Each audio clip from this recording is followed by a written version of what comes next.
Yeah, there you go. Time's going, and off we go. Hello, viewers. I am C3PO. Human cyborg relations. Nice.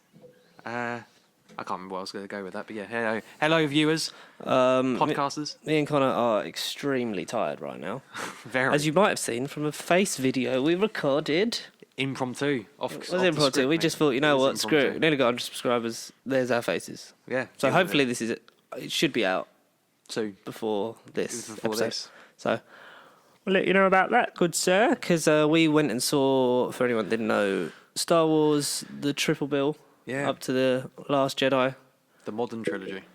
Because that dropped at midnight, so we went and rewatched Force Awakens, Last Jedi, and Rise of Skywalker. I said Last Jedi was coming out at midnight. I just realised that. I'm so tired. Yep. No, sorry. It might as well have been Revenge of the Sith. But, so we got some news bits to talk about, but the main thing's going to be Star Wars, because we never really talked about Star Wars in depth, apart from how much we didn't like fans in Episode 1, because they're a bit arseholey. Yeah, exactly. But you join us as Connor's debating whether or not he opens a Christmas present I got him. Well, it's not a debating over it. I'm just like, do I or do I not? Do I have the right? Okay, here we go. Ladies and gentlemen, Connor is opening. He didn't know I was getting him anything. Yeah, I feel really bad. Thanks, arsehole. Do you like the wrapping paper? Yeah, about looking at the present, yeah. I do, I know, I always ask. Quite. Where the hell did you get it from? Online? I got it from work. Ah. BBC. Oh, it's a book. James Goss, Tom Baker. Oh, we said we were going to get into these. Yeah, well, because... Oh, nice. Nice. Well, because you sort of had a bit of a... I might get some Target novelisations when they drop in. When they drop in July. That's from the first wave, which is still available. Oh, cheers, mate. I wasn't expecting these. And, well, I had to get the last one anyway, because I didn't have that one, and because I didn't realise that was part of the wave. You've already got... Oh, you've already got them, have you? I've got the wave, like the first, so I've got Rose, Christmas Invasion... Twice Upon a Time? Time of the Doctor, Twice Upon a Time, and that, because that was part of that wave, so I got that.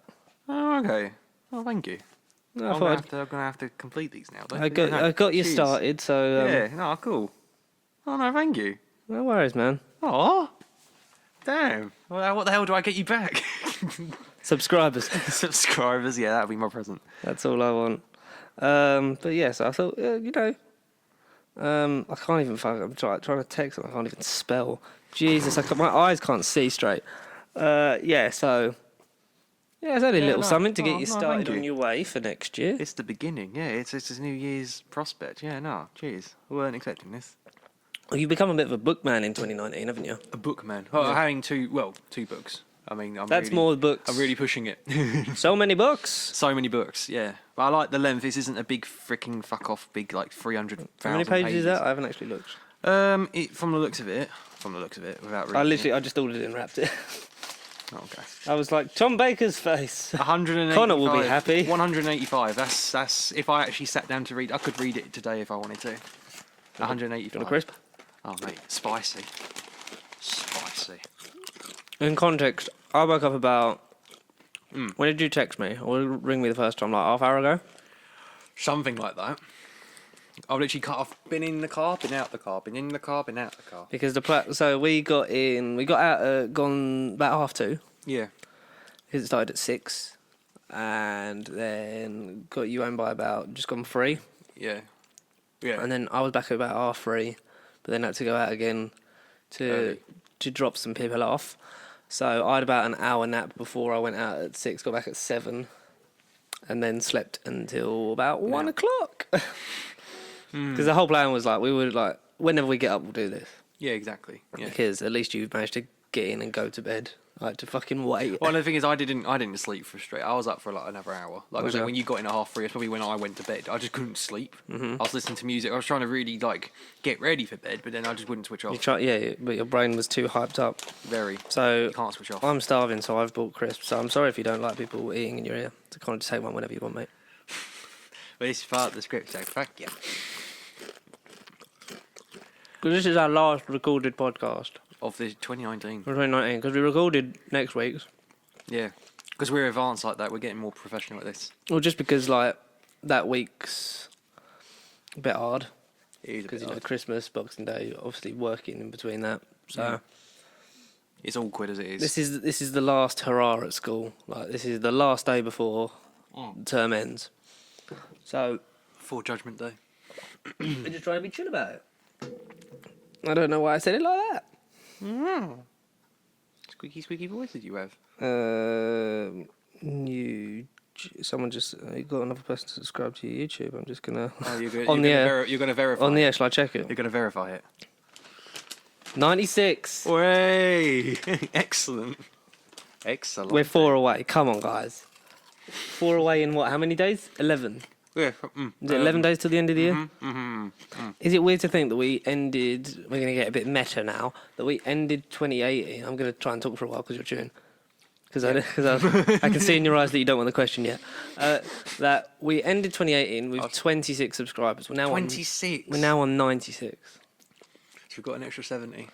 So 26 in like 6 months. It's good. But like 17 a year, that's pretty. Like once we hit once I learn how to speak again after the accident. Oh yeah, the unfortunate accident was last night. Yes. Yeah, I just we can go on more stuff. So we're gonna have face video. So we'll do that. The face video, like spoiler-free reviews. I mean, it wasn't really a review because we sort of didn't have. If it was, if it weren't a review. Far from it. If it had finished at like 8. Then we would have talked about it more, but because we'd been up for like so long, watching Star Wars. We needed to nap. It was just a reaction, really. Yeah, it was only like 5 minutes long, so. It was a short and sweet reaction, but most of it was genuinely quite baffling.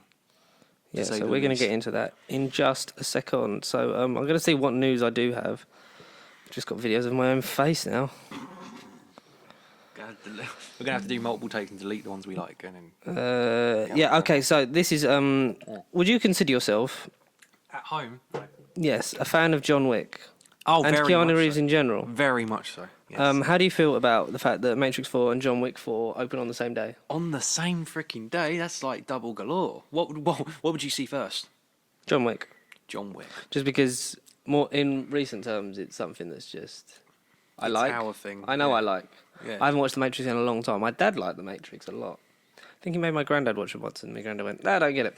But yeah, because Matrix 1 is like it's great, that's and the then only one 2 I've and 3 are watched. optional. Oh right, okay. Oh. As far as I remember, I mean, I might be remembering it wrong. I've only ever did watch the first one, but I might get the trilogy at some point. The 4K trilogy. I will just pick it up and Is just that whole watch thing it. on 4K? Yeah. How much is it? I'd say 30 something quid, 35 I reckon it is, something like that. It's more one of the more dearer ones. That's not bad. It's been out for a while. But no, the whole trilogy's on there, so that's a possibility at some point. That's Rodrigo, I just sent it. Yeah, so Keanu Reeves. I love that we're living in the Keanu Reeves. Yeah, resurgence. Resurgence. Like it's amazing, just because like he's such a like he's probably one of the nicest guys in Hollywood. Oh, absolutely. Lovely fella. Lovely fella. Just a sauce on its own, just a jalapeno on its own. I'm just dipping chip in it. Keanu Reeves is awesome. I can't wait for Cyberpunk 2077 as well, because now he's expanding into games, or at least this one game, but who knows? And SpongeBob, Sponge on the Run. Oh no, freaking SpongeBob. As the tumbleweed called Sage, who is Sage, so it kind of works out, really. Yeah. Oh, God, I love it. When is SpongeBob out again? I don't care. Oh, alright. Did you see the second one, Sponge Out of Water? No, I don't watch SpongeBob, but this one I'm Do you not go? Because like the first movie I watched just because like it was of the time and of my childhood, I did watch it. And I did like David Hasselhoff with like rocket launcher nipples. Rocket launcher nipples? Well, like he uses his pecs to like launch the crown and stuff, and it was like, okay. I'm David Hasselhoff, and he's like part speedboat, powerful thing. It was like, oh okay, because that was at the height of his Baywatch thing, I assume. Oh, okay. Before he went tits Crazy. up. Crazy. But yeah, we'll see both those films. 22nd of May, 2020. SpongeBob movie. Sponge on the Run. 22nd of May. I mean, so we've got to try and watch as many Keanu Reeves movies as we can. Every day. Every day until SpongeBob. Until death. Until death. This comes as Warner Brothers updated the release schedule. So Mortal Kombat comes out 15th of January 2021. Is he 2021? Matrix 4, May 21st, 2021. Same day as John Wick, but a different studio. The Flash. Slowest production. July the 1st, 2022. Yeah, I know. Been in production for about 5 years. 5 years, something stupid like that. It's like the Doctor Who Blu-ray sets. It's just we get to that point, we just expected the delay. I know, it's the fastest superhero, but he's got the slowest thing. Akira has also been officially removed from the calendar, which was the... Akira? That name rings a bell. That name does ring a bell. The Magna thing that Taika Waititi was doing, but then because of Thor 4, he's doing that whenever. Oh, I see. At some point after. Oh, it was a Waititi film. I hope it does come out then, but they removed it from that. But it is a controversial sort of thing to adapt, so that's been in development hell for, I think, about a couple of years. Oh, okay. I want to say something like that. Because the name does ring a bell. Yeah, that one. Oh, yeah. I recognise it. Mm-hmm. So that's a shame that stuff gets removed, but sometimes. At least it's not outright cancelled, as from looking at that, it doesn't seem to be cancelled. It's just not off. It's off. It's off of the release slate. It's off for now. Yeah. Okay, so do you want to know, because we talked about Mortal Kombat briefly there, and how long have we been going? Like 11 minutes. 11 minutes. Have you seen Mr. TARDIS reviews Daleksember? No, I haven't been watching him. No, I've not been watching him. Sorry, Mr. TARDIS. It's great because he's doing from December the 1st to Christmas. He's doing every Dalek story. Yeah. And he did Evolution of the Dalek, Daleks in Manhattan and Evolution of the Daleks last night, and it was just so good. Oh, okay. Oh. Because I showed you that intro and our battle cry will be. Ah, it was a sick intro. Yeah. The Daleks must survive. Anyway, the Mortal Kombat film, do you want to know the cast? I think I've read the cast, and it's no actors I know of. It's no one that I know. Yeah, because they're all as they should be to their character. Rightfully so. Yeah, rightfully so. So we got, I apologise if I butcher anyone's names. Hiroyuki Sanada is Scorpion. Arnold Schwarzenegger. Joe Taslim is Sub-Zero. Tadanobu Asano is Raiden. Jessica McNamee is Sonya Blade. They all look like their characters. Yeah, I saw Jessica McNamee was in The Meg. Oh, she was in The Meg. You know Jason Statham's ex-girlfriend that they say from Submarine. Ludi Lin is Liu Kang. Sister Stringer is Melina.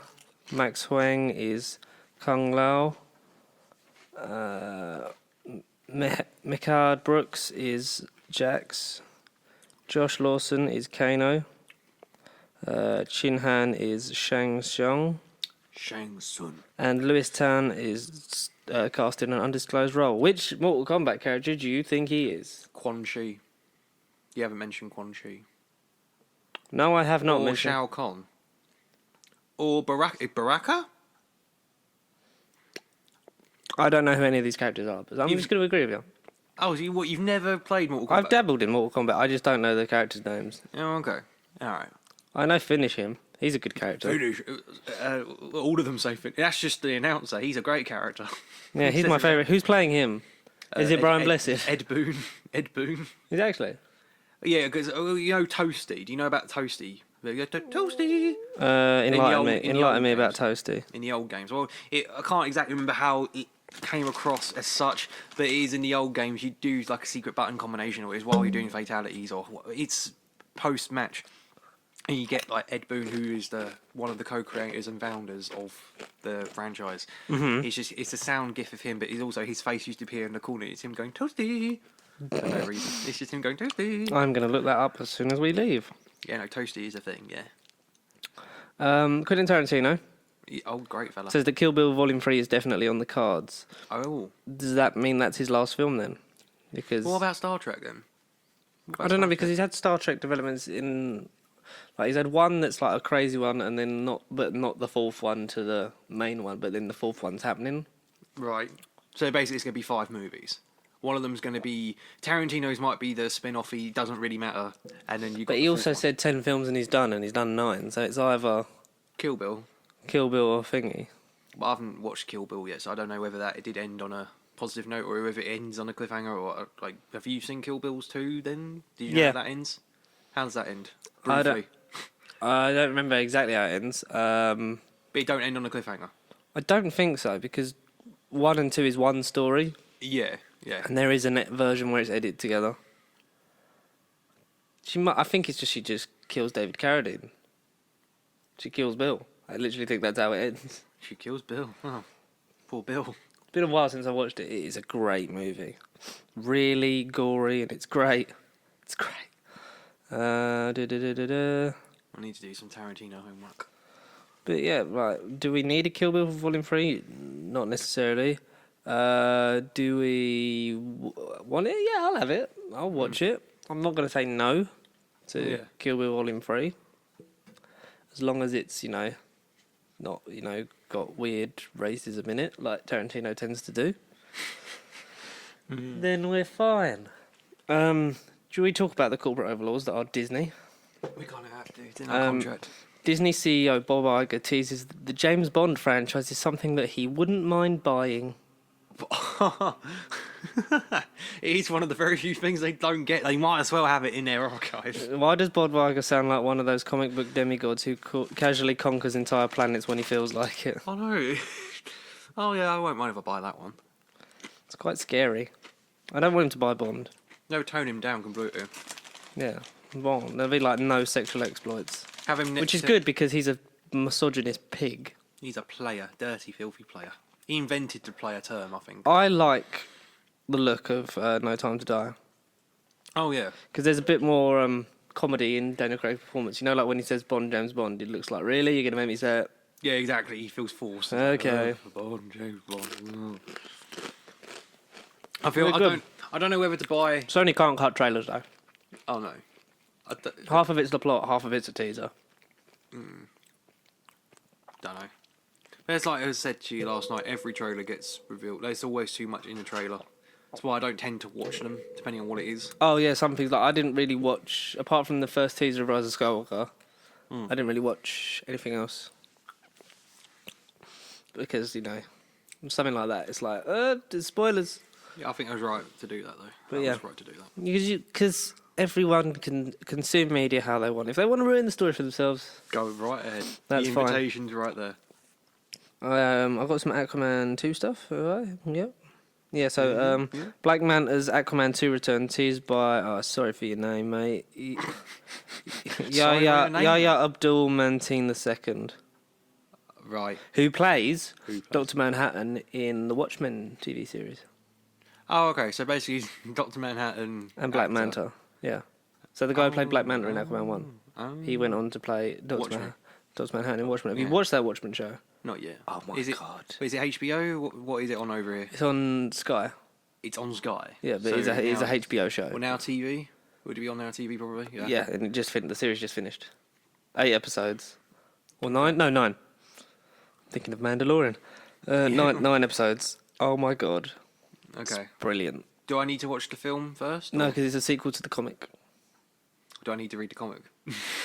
You get the gist. You could watch the Zack Snyder film and be like, okay, so this is basically an adaptation of the comic, and then this is a sequel to the comic, not the film. There are visual cues that they take from the Snyderverse, but yeah, it's great. Some great action in there. I would definitely give it a go. Do you want to talk about Wolf Among Us 2? Because I know you're quite happy about that. Wolf Among Us 2, basically the only game I've wanted for like the last 3 or 4 years. Yes. Like true sequel. In terms of movie sequels, we can sit all day and talk about movies and say, yes, that needs a movie, that needs a movie. That shouldn't have happened. Wolf Among Us 2 is like the one game, other than the Resident Evil remakes, that I think needs to happen. Have you seen the trailers for the Telltale Batman Noir Shadowed Edition, whatever the hell it's called? No. What's that about? Basically, it got remastered. It came out, I think, the 17th. It's literally the first 2 seasons in black and white. It's like noir mode. But they have remastered it. It does look better. Yeah. It's just the games in black and white, essentially. But I think it looks better in black and white. It suits it. But then Wolf Among Us 2, no release date. We did get a teaser trailer come out. Doesn't spoil anything. Don't have a release date on it. But it's just nice to see the original voice actors for Snow and Big B come back. Yeah. It's just promising, and I'm just so glad it's actually happening. And that will be... Well, if it comes out soon as we think, it might be like the first game we'll play next year. I just cannot wait for that freaking game. After being announced, revealed, cancelled, bought out, basically in hell because the company went bust, and now it's coming back. Mm-hmm. Just don't delay it. Just don't be the Flash, please. Just be consistent with it. Just get it out. Get it out. Get it out. Get it out now. Now. Come on. Jumanji now. I saw Jumanji, man. I loved it. Yeah. Would you say better than Welcome to the Jungle though? Because I'd say I have to have a second viewing, but it's quite. Yeah. I think they're quite close. Yeah. They are quite close. I just enjoyed it. I've got fucking loads of screenshots for jobs I need to apply to later, but I keep fucking not doing it. We don't need that. We don't care about a secret Star Wars show that's not of any interest to anyone. A secret Star Wars show. Desmond Shame and Miki Ishikawa, sorry, have been added to the cast of Falcon Winter Soldier. Okay. As yet undisclosed. Did you see that Big Finish are doing a Masterful. Oh, I thought it was out January. I am the master. I thought it was out 2020 January. You but will obey me. I think it's 2021 again. I don't think it comes out to 2021. It's 2021. Annoyingly. It is. But are you looking forward to that? Because that looks weird. Because you got John Sim back. John Sim, Jacoby, Missy, Michelle Gomez, Eric Roberts, Jeffrey Beavers. Jeffrey Beaver. Jeffrey Beaver. Is it my turn now? Jeffrey Beavers. Jeffrey Beavers. And that Jeffrey weird Beavers. teenage kid. Yeah. And Mark Gatiss and Alex McQueen, he's the one I want to hear from. So the two Big Finish ones and the teenage boy. And is the teenage boy part of Big Finish? No, not that I know of. The teenage boy. No. It was really like, I am the master, and you will obey me. No, I really want to know. Do you know what I really want? Roger Delgado. Well, R.I.P. Unfortunately, it's not the only one that we're missing. It is. Or even Eric Roberts, does he get announced? Yeah, Eric Roberts is in it. Yeah, I'm the great. master, Great. and you will. I love how he's just accepted like his role as. Yeah. I always dress for the occasion. Keeping on the Doctor Who train, choo choo on BBC Two's Radio 2 Saturday. Doug Mallory asked Jodie Whittaker when she begins filming Series 13. Oh right. And she said, Now. "I've quit." No, I'm joking. I quit. In 2020, but undecided yet. But we start filming in 2020. I don't know why I had a fucking meltdown trying to read one sentence. Basically, Which we kind of expected a third series. Yeah. And it would be nice if her last series was Series 13. That would be like 7, but I don't want them to just base their idea on that. I didn't want them to just have Series 12 and be like, and shoot her. The next one has to be a woman, whenever it is. I'd rather have as much Jodie as we can. Yeah. Just to piss off all those fanboys that don't like women. And then when it comes to the new And then the next one be a woman, just to be like, oh... Yeah, but then they will accept the women. They will be like, yeah, that's the thing. great. The second one will have a lot less to deal with, and which is a shame. And I hate society as a whole. That's just the modern world for you. We don't care about Turner and Hooch. Sticking on the TV, Stranger Things Season 3, cast reported salary per episode. Yeah. Sadie Sink, who is Max. Max. So this is per episode, 150 grand. Jesus. That's nice. Charlie Keaton. Charlie Keaton, yeah. Who's Jonathan? Yeah. Natalie Dyer. What's her name? Natalie Dyer is his girlfriend. Yeah. The sister. Yeah. Whatever her name is. I've forgotten. It's been so long. Gaten Matrazo, Caleb McLaughlin, Noah Schnapp, and Finn Wolfhard. Yeah. Yeah. So, most of the kids and Will and Will's brother, what's his name? Oh, I fucking know. I don't know anyone's name anymore. 250 grand. I haven't watched Stranger Things in so long. Don't at me.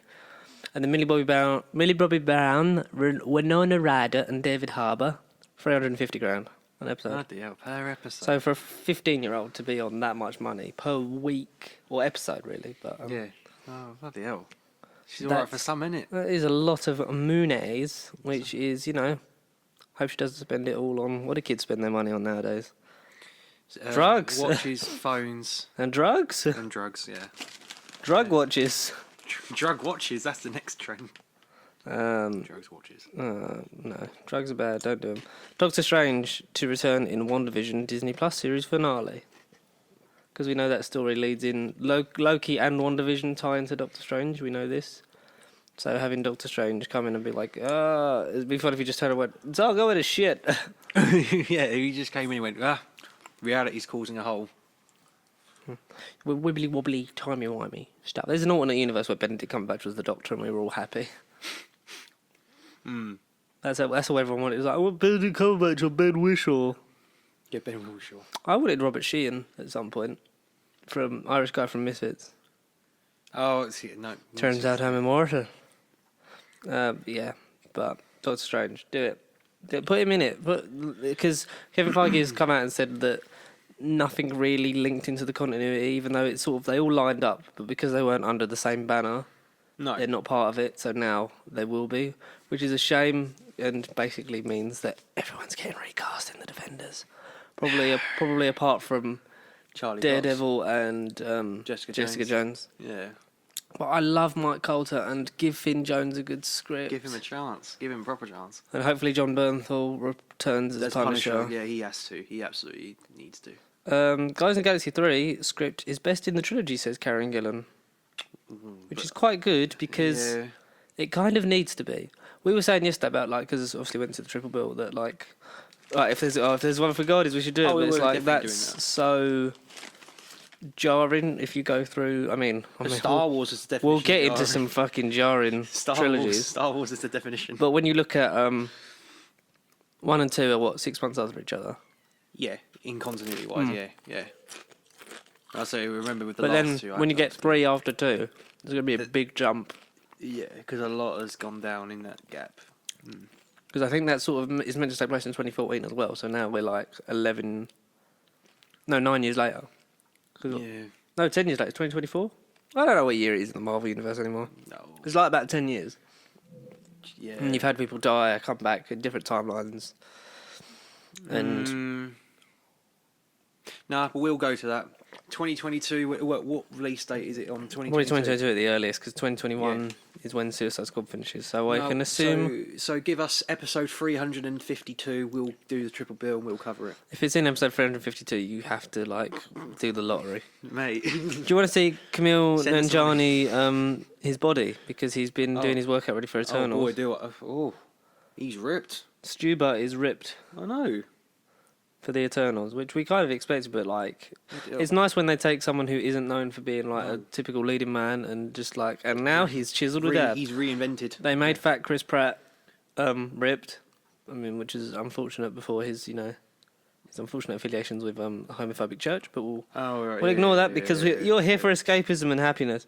And Chris Pratt, not Chris Pratt. I just said Chris Pratt twice. I mean Paul Rudd. Paul Rudd, yes. Super sexy. He doesn't age. Paul Rudd. Yeah, freaking baby cream. And then, suddenly had, just the biggest a ripped body in Ant-Man. And everyone was like, fucking Paul Rudd. Paul Rudd's got muscles, man. But, Rudd. Yeah, I mean, you got to do it for your job. You want to earn money, you got to work out. Yeah. If I was in a Marvel movie, I'm sure I'd go and exercise. At least once. At least once, yeah. At least once. Sword is officially the first Fox property being integrated into the MCU. Which we get from Spider-Man Far From Home and how Captain Marvel leaves off. Like that whole sort of intergalactic building of a team sort of thing. Space Shield. They wanted to use it in Agents of S.H.I.E.L.D. but couldn't because of part of the Fox X-Men rights due to being created in Joss Whedon's X-Men run. Yeah. So, but now they own the rights to everything, so they'll do what they want. How do you feel about Sword? Yeah, the next natural step, I feel. They are basically S.H.I.E.L.D., aren't they? But, like, what, are they more aggressive? Are they the evil S.H.I.E.L.D.? No, evil S.H.I.E.L.D. is Hammer. That was run by Norman Osborn. Sword is basically S.H.I.E.L.D. in space. Oh, okay. That's literally... okay. Which I'm fine with. Yeah. But hopefully that gets delved into in Captain Marvel sequel, maybe? Yeah. Crossover into the Eternals and the more galactic parts. Oh, yeah. Absolutely. It needs to happen. It does, but... Can we be bothered? Yes. Can we? Yes, we can. Because we do this for fun, because we love you all. Very much so. Oh, just so wiped out today already. Sometimes like now, we're not feeling the love. No one's ever really gone. Should we get into Star Wars? Oh, absolutely, yeah. Let's just not delay the inevitable. Okay. So, we are going to, as part of our spectacular episode, Connor's reading his target novel. Just. You know what? Pages. Read us the first page. Read us the. All right. Doctor Who: City of Death. The changing face. No, of not Doctor the Who. publication page, you penis. This is the first page. All right. Okay. Contents. Prologue escape. Prologue escape to dangers. One decision for the Doctor. No, not the content, just the first. No. Yeah, okay. So Connor is going to read. All right. Are you sitting comfortably, children? Actually, how big is it? Ain't that Read that first little paragraph thing because I don't know how copyright works on books. Because I know someone did an audio thing and then they got taken down. Oh, really? Like I've just reading a book. Prologue escapes to dangers. It was Tuesday and life didn't happen. Well, that's wrong. It's a Thursday. No way. It's a Thursday, mate. He doesn't know. Wednesday would be quite a different matter. Well, yeah, because we went for a triple bill last night. Sakharov, last of the Jaggeroff, was in for a surprise. For one thing, he had no idea he was about to become the last of the Jaggeroff. Well, I want to be the last of whatever, you know, I want to be the last of something, but... Yeah. Do you want me to keep going, or is that's the end of the No, paragraph? that's all right. We can go. Yeah. We don't know how this works. So, there are spoilers abound later on but we'll tell you when we reach Rise of Skywalker. So we're going to go through All of them. all of the Skywalker because it's the end of the Skywalker saga. We are going to do all of the Skywalkers, are we? We can do all the Skywalker saga, Right. and we're going to do it in number order because release order. Yeah. We're not jumping back and forth. Yeah, no, don't blame you. So, it all started as it does. Anyone who hasn't seen Star Wars, where you been living, bro? Yeah. You've been living underneath 20,000 rocks if you've never come across a lightsaber in your life. Exactly. So, we will start at the very beginning. Phantom Menace, Yes. Star Wars Episode 1. So, Yeah, episode give 1. us a brief rundown of the plot of Star Wars Episode 1. Politics. Darth Maul. Conversations. Darth after Maul's legs. conversations. Darth Maul's legs. Conversations. Desert races. Pod racing. Boy under slavery. Creepy obsession over a grown woman as a young boy. Then She's only 18. she was only 18. What, in Phantom Menace was she? Apparently. Bloody hell. How old is he? 13? Is he meant to be 13? Not 11. That's still a weird gap though. 11 to 18. I don't know, man. Americans, they love that shit. Ugh. So basically, Epic fight. Yeah, it's the shit. Jedi are guardians of peace and hope amongst the Republic. At this point they are, yeah. They are at full force. There is always a master and an apprentice. As you have to study in the Jedi, the ways of the Jedi and ancient religion, to study the Force. Despite what they say, it's not midichlorians, it's the life force that binds all living things together, flows through things. And two Jedi. One who looks like Jesus, one who is yet to look like Jesus. Yeah, exactly. Yeah. In Qui-Gon Jinn and Obi-Wan Kenobi. Liam Neeson and Ewan That name McGregor. will be really important. Yeah, exactly. Played by Liam Neeson and Ewan McGregor, respectively. Are aboard a trade mission to... so basically, the separatists Yeah, separatists. are basically trying to fund an army that will try and take down the Republic from inside. They're sort of like, it's little skirmishes. They're like, they're trying to blow us all up. It's like, I'll get you next time. So they send two Jedi Knights to try and smooth out this deal. It goes a bit awry. They end up on the planet of Naboo. End up on Naboo, Yeah, Naboo. where we meet the best character in the Star Wars franchise, Jar Jar Binks. Misa manipulated you. Okay, Palpy. Okay, Barbie. It's a bit like Stitch. I'm at best. Mrs. Key. Mr. Jar Jar Binks. Mr. Your humble servant. Oh, Jar Jar, you sucking big doo-doo this time. The problem that we'll get going into the prequels is it's very cartoony. Oh, yes, kiddie. But they are made for kids, so stop moaning. But it is too much, and George Lucas was like, Jar Jar is the key to all this. Jar Jar is the key to all this. Yeah. If we can make Jar Jar work, then, it's going to be okay. And the Queen Amidala of the Naboo. Queen She of the Naboo. there's an assassination attempt on her life because they're trying to capture her and then kill her so that they can and rip her overrun organs, Naboo. And So- rip her organs. So the Jedi help her escape, and there's a bit of flying, and they leave for. They go to Tatooine, planet with two suns. Sand Yep, people. every planet is a different element. Kind of, yeah. Yeah. Snow, sand, CGI buildings, and and grass. forest. Yeah, grass. So they go to Tatooine, and they come across, like you said, a young boy called Anakin Skywalker, who they Is a sense creep. is strong in the Force. A young boy enslaved with his mother, no family to speak of, and they bet on pod racing for Anakin's freedom to teach him to be a Jedi. But they get caught up in the flip side of the Jedi of the Yeah. Sith. They're bad guys.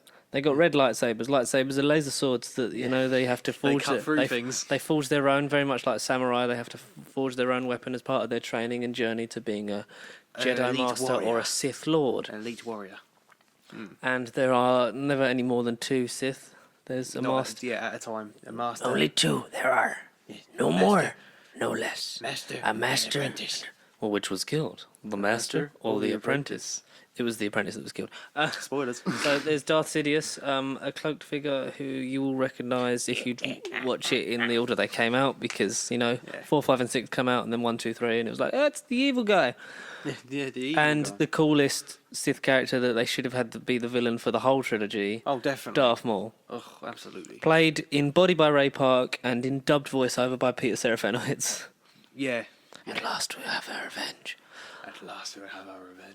And they are basically biding their time until they can strike and try and take out the Jedi, which they do on the planet of Naboo with one of the best scores of a film, let alone. Duel of Fates. Na, na, na, na, na. Dun, dun, dun, dun, dun, dun, dun, dun, dun, dun, dun, dun, dun, dun, Jar dun. Jar. Jar Jar. Jar Jar Binks.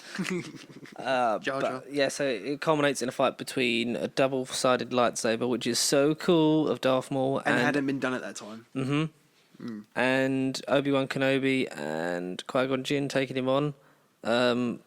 Chaos ensues. The fights in the prequels are acrobatic and showpiecey, Oh, very. whereas the ones in the original trilogy are very just sort of like Wooden and slapdash. stiff. But you also get the point of that is from the fact that the Jedi have been gone, so they don't know how to Yeah, fight. yeah. So it's their own style, which you sort of go a bit back in the sequel trilogy. You get a bit of that, but sort of they've been around a bit, so they sort of Develops, yeah. it's almost like the Force tells you how to fight, sort of thing. Yeah. But yeah, it's all acrobatic and spinny and lightsaber fights and shiny and so much CGI. And Ridiculous. Qui-Gon Jinn, Liam Neeson gets stabbed through the chest. Unfortunately. Obi-Wan Kenobi jumps off a ridge, like down a shaft to cut Darth Maul in half. And he says that he will train Anakin in the ways of the In Force. the ways of the Force. And they burn Qui-Gon's body while lamenting over which Sith is still alive. The Master or the, Or the apprentice? apprentice. Which we learn the apprentice was killed because Darth Sidious Was the remains thing. at large. Thoughts on Phantom Menace? Shit. I thought we weren't as bad when I watched it originally, but having rewatched the original trilogy first a couple of weeks ago, then the prequels last week, and then the original trilogy like this week before last night. No, Phantom Menace, I just was garbage. I just don't remember it being as bad. I thought it was enjoyable, but it really weren't. It's the I've least. gone the opposite way to you. You love the Phantom Menace. I don't love it. I you enjoy adore it. It might be my favourite hate it. prequel movie.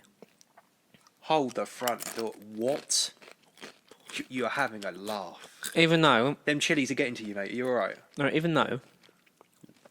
when you look at the story, especially when it then goes into 2 and 3, Yeah. Phantom Menace is pointless because it is essentially a prologue. Very. Yes. Yeah. Very pointless. I think if you'd have swapped Qui-Gon with Obi-Wan, but not killed him, and Anakin with Obi-Wan. Oh yeah, then that would work. Yeah. Yeah. That would work. But also, like the music's great. It's enjoyable. It's also the one that seems the most real because that's the one that actually had sets instead Yeah. of just True. It was all just part, CGI instead of partly backgrounds. built things that are only up to head height and then the rest CGI. Yeah. Because at least they're in the desert, like in In Tunisia. and stuff like that. It was like, oh, this feels a bit. And pod racing, as stupid as it is quite fun. The pod racing is the highlight, I think. Spawning one of the best arcade games where you would sit in the pod. True. Yeah, yeah. No, I like the pod racing. I thought I'd hate and just skip it, but it is. Yeah, that's like the great scene. Only real good scene, I thought. And the thing is, like, all these movies are boring. These 3 movies, because there's a lot For of different reasons. standing in circles and talking. For different reasons. And a lot of people, by default, make Revenge of the Sith the best one because it is the one that is the closest to the originals. Yeah. Because it's basically like, and now we're all going to get in our starting positions for episode 4. Yeah, but we'll go into it once we cover them both. But I enjoy it. I don't love it. You instantly start Revenge of the Sith though, and you feel like there's a friendship there. They're all finally connected. Whereas you get to episode 2 and episode when they. But I feel like a link, stiff. not to interrupt you, but a link to Rise of Skywalker is that payoff for that relationship does not feel like we've built up to that over the previous movies in the trilogy. But you still feel that in the prequels, or is you wait? Okay, because there's a whole film where they're not friends, and then they argue for most of Attack of the Clones. It's the same. Yeah, it's the same. And plus, he's got the best villain, Darth Maul, who's so good they brought him back in expanded media and gave him robot legs and gave him the send off he deserved. And gave in him Rebels. a brother. Did they? Oh yeah, what was his name? Savage Opress. Yeah. So yeah, I need to watch that. I do need to get on that. get on Clone Wars need to and find out get what on happens to- Rebels. But Yeah, absolutely. for Disney now, Plus. yeah, Phantom Menace. Yeah, Enjoyable for the kids. for the kids. Yes. But for the Star Wars fans, they're like, what the fuck is this shit? Which also changed the course of the whole movie because Jar Jar was then sort of slowly shafted out in the Yeah, subsequent gradually. films. Shame. Because I honestly think that Jar Jar was the big bad, and that would have been great. That would have been cool. Be like, who's this annoying? But he's evil. He's evil. Mr. Evil. Mr. Darth Plagueis the Wise. Which, as we see, it is possible somehow for Sith to carry on living after they're dead. Yes. Yes, but no, I don't know. Phantom Menace I thought was going to be more fun than I remember it being, and I just went into it and I was just like, God, this is boring. This is the Very next one is your boring. favourite film, I believe, of these. No, Revenge. Absolutely Revenge. Attack of the Clones, though. What we got? So we pick up how many years later? 10? Something must be something like that. Because now Anakin is not played by Jake Lloyd; he's played by Hayden Christensen. He's gone through puberty and he's grown up. He is a Padawan. He is Obi-Wan's Padawan. They are sent on a mission to protect Padme Amidala. The real Padme Amidala. Mm-hmm. Because that was a twist in Phantom Menace. You thought the Queen Amidala was the Queen, but it turns out her handmaiden Padme, Natalie Portman, was the real Queen. Which is a good tactic. Yeah, it is a good So tactic. Natalie Portman was the Queen. Keira Knightley was the decoy. Because there's now that she's part of this, her and the planet Naboo are becoming part of the Senate, the intergalactic sort of government. They are attempting to assassinate her, and they've sent Anakin and Obi-Wan to protect her Which you should. and sort of find out what's going on there. Which Anakin's getting these feelings for Padme because now they're actually closer in age. Yeah. But say it's 10 years, so she would have been 18 in Phantom Menace, so it makes her say 28, and then he would have been what? 22. Yeah, I don't know. It's more appropriate, but it's still a long gap. I mean, love's love. If you go, I don't care about age at the end of the day, but it is just it's a gap. It's a noticeable gap. It is, but and this is the one where Ewan McGregor looks like Jesus. The new apprentice for the Sith in Count Dooku. Yeah. We get Kamino, the rain planet, The rain planet. where it just always rains and it's in the middle of the ocean, and that's where we discover the clones.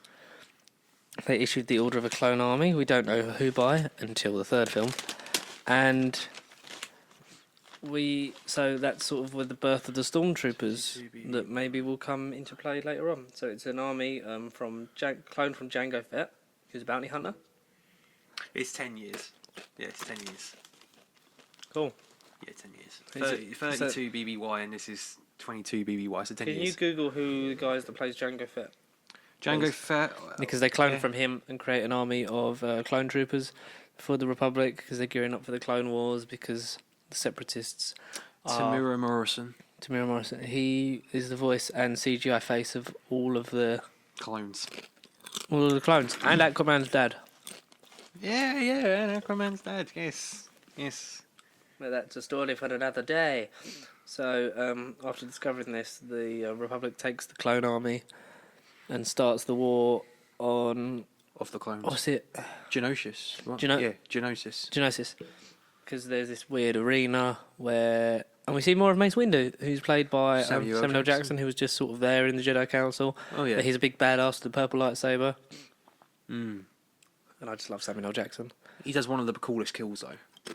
It's unfortunate that it's on... Slices Jango Fett's head off. But he just runs up to him. But he has a clone that he's asked not to be aged, to age normally. Instead of just clone aged up straight to adult and then put into the clone army, which is basically his son, Django. Boba. I said Django, didn't I? Django, yeah. So tired. Django Jr. Django Jr. Essentially. But Boba. Yeah, Boba Fett, who will come into play later on, I believe. Boba. So Django. Put a gun up to it. Boba Fett. It's Boba Fett. The way Han Solo says it in Return of the Jedi. Boba Fett. I got your money. Attack of the Clones is boring for me. There's that weird arena scene, which is good, where there's the rhino, the weird lizard thing, and the massive mouth weird tiger. creature. Yeah, tiger thing. Yeah. Because Padme, Anakin, and Obi-Wan are all chained to a pillar, about to be executed, basically, before they're rescued by the Jedi, including Master Yoda and the Clone Army. And begun, the Clone War has. Which also sets up precedent for an animated movie we're not going to talk about, which led to the series. So the animated movie is basically Star Wars: The Clone Wars, which is the extended pilot, really, for the series. for this animated series, The Clone Wars, which takes place between 2 and 3. For 5 seasons, briefly. Oh, yeah, it is 5 seasons. Yeah, about to get a final one, are we? Yeah. Yeah. The resurrection, you might say. The resurrection of Davros. I don't hate Attack of the Clones. It's boring. It's just talking. It's the most talky one. Oh no, I thought Phantom Menace was for me.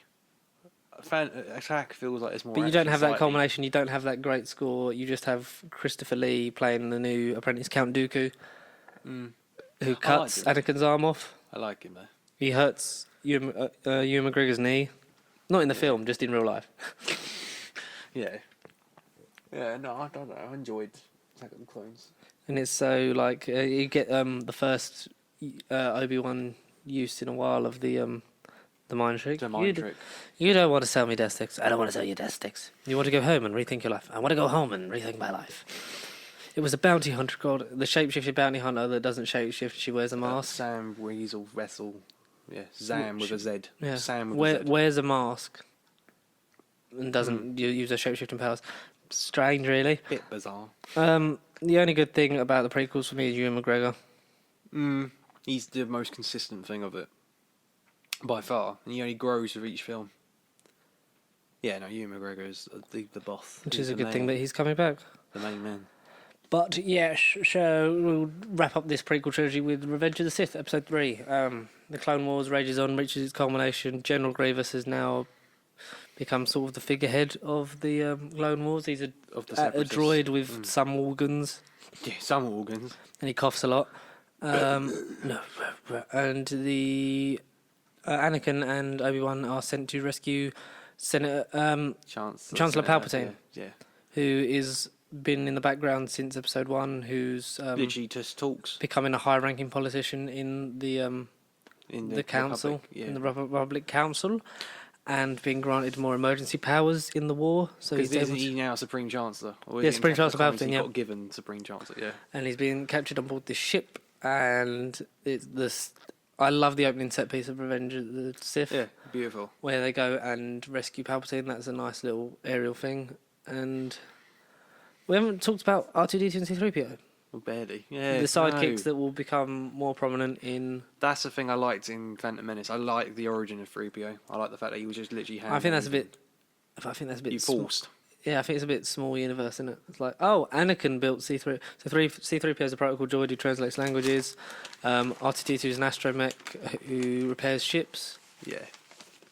Both became part of the gang and are in every film in this Skywalker saga, but have their memories wiped because they have so much affiliation with other people. Well, R2-D2 doesn't, which I like the joke in Rise of Skywalker about that. His memory banks are somewhat unreliable, Says the droid got wiped. but remembered. So, and C-3PO and R2-D2 become part of the gang and then part of the main gang through the originals, because they were so retroactively, they were just with everyone, which is weird but nice. I like it. I like them. I like their use in the sequel trilogy more than the prequel trilogy, Oh, definitely. Yeah. because R2D2 can't suddenly fly, which he loses the ability for. Yeah. But Yeah. I digress. Yeah, you get the R2D2, C3PO, Obi-Wan and Anakin vibe. Like it feels Right. good and comfortable, but does it feel doesn't feel earned. It feels like we've lost a film on that, which is suddenly like, which is I think the only qualm with the prequels is like it's a friendship lost. So it would have been nice to sort of. Are they expanded on in Clone Wars, the droids? Kind of. Or From what I remember, sort of. There's like different episodes that expand different characters, and obviously like Ahsoka's the main sort of lead, which never alluded to in any mainstream Star Wars movie. Yet. Yeah. Well, you kind of hear her voice later on, but we'll get back into that. It might be a double. who knows? Anakin kills Count Dooku at the behest of Palpatine. Do it. Because he cuts his arms off and No, then it's not the beheads Jedi him, and then carries Obi-Wan and saves him as the ship splits in half, and they manage to land it on Coruscant. He finds out that Padme, because him and Padme are secretly married Yeah. on Naboo, and his wife is pregnant, but they can't tell anyone. Preggers. Preggers. I wonder if that will come back to be an important plot point. And probably not. Anakin is one of the youngest people on the Jedi Council, but I do not grant you the rank of Master. Aye, it's not fair, Master Windu. That's not fair. It's not fair. But yeah, which is sort of like his bratty childishness, but he is a young boy. But you know, he's done a lot for the Clone Wars, and undoubtedly, if he'd have waited, he'd have just become a Jedi Master anyway. But the whole time and everything is suspicious. Anakin becomes more and more connected to Palpatine, who he learns is the Sith Lord Darth Sidious, who's been overseeing everything since the beginning. The beginning of time, you might say. And he alerts the Jedi Council to this. This comes to no avail, and Palpatine, when cornered by Mace Windu and about to be struck down, instead of set on trial, I am the Senate. I am the Senate.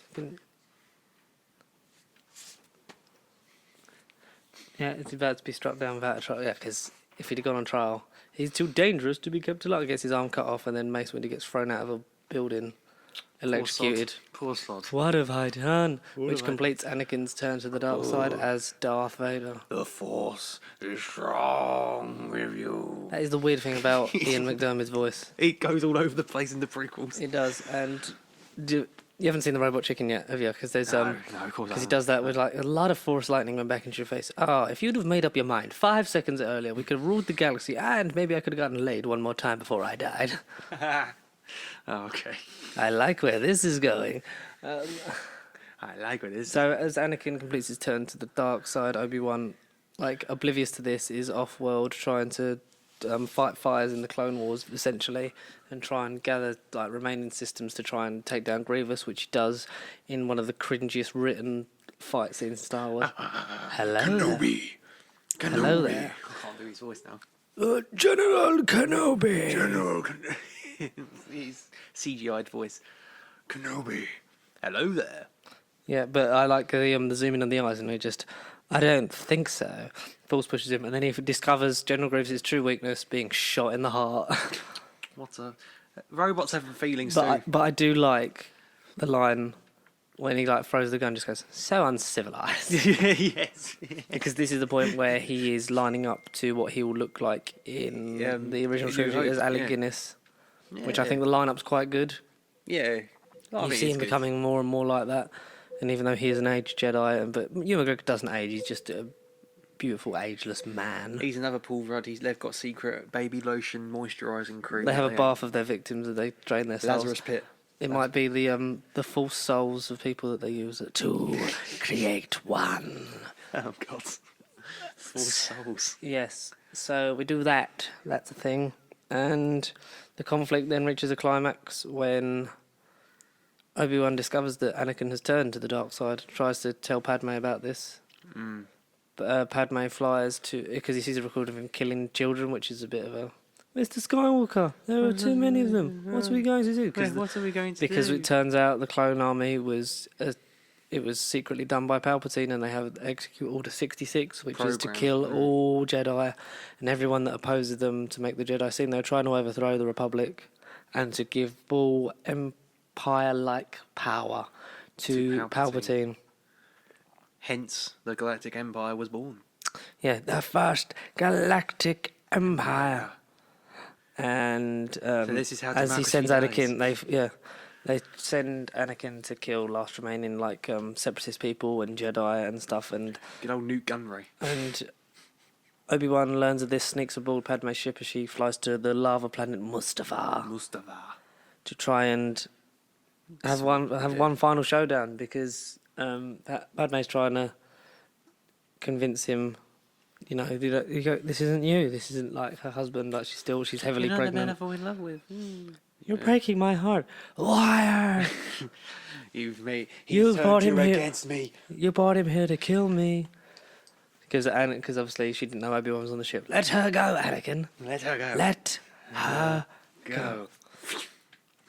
And the fact that they're just sort of they're doing the hero villain thing of just circling around, just staring at each other. But as he gets to Padme, he checks her pulse and that, which is he's okay because she's unconscious because he force strangled her, which is bad to do to a pregnant woman. Don't ever strangle a pregnant woman, I think is the. Oh yes, this is the main moral of that story.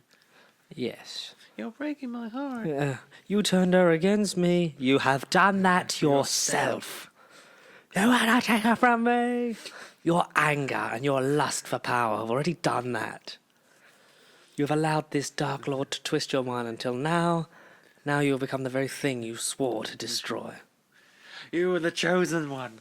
You were meant to destroy the Sith, not join them. Bring balance to the Force, not leave it in darkness.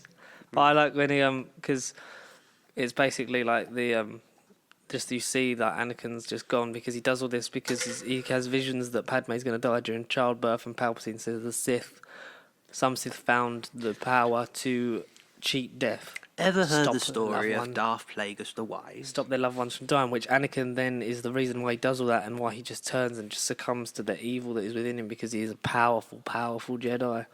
His potential and his frustration is just channeled into the dark side, and you see that turn, which is very... It's a good payoff. It's believable. Yeah. If you were Anakin, it's believable, I would say. Yeah, it's done well enough. Yeah, it's done in a tasteful enough way, which culminates in the ultimate fight between good and evil. And the These second best soundtrack. Yeah. Battle of the Heroes. Or Anakin and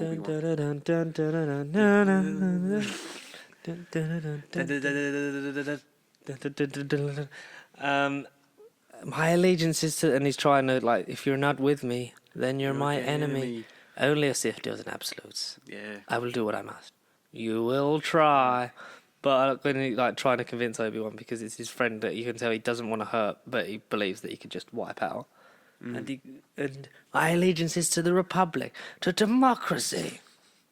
From my point of view, the Jedi are evil.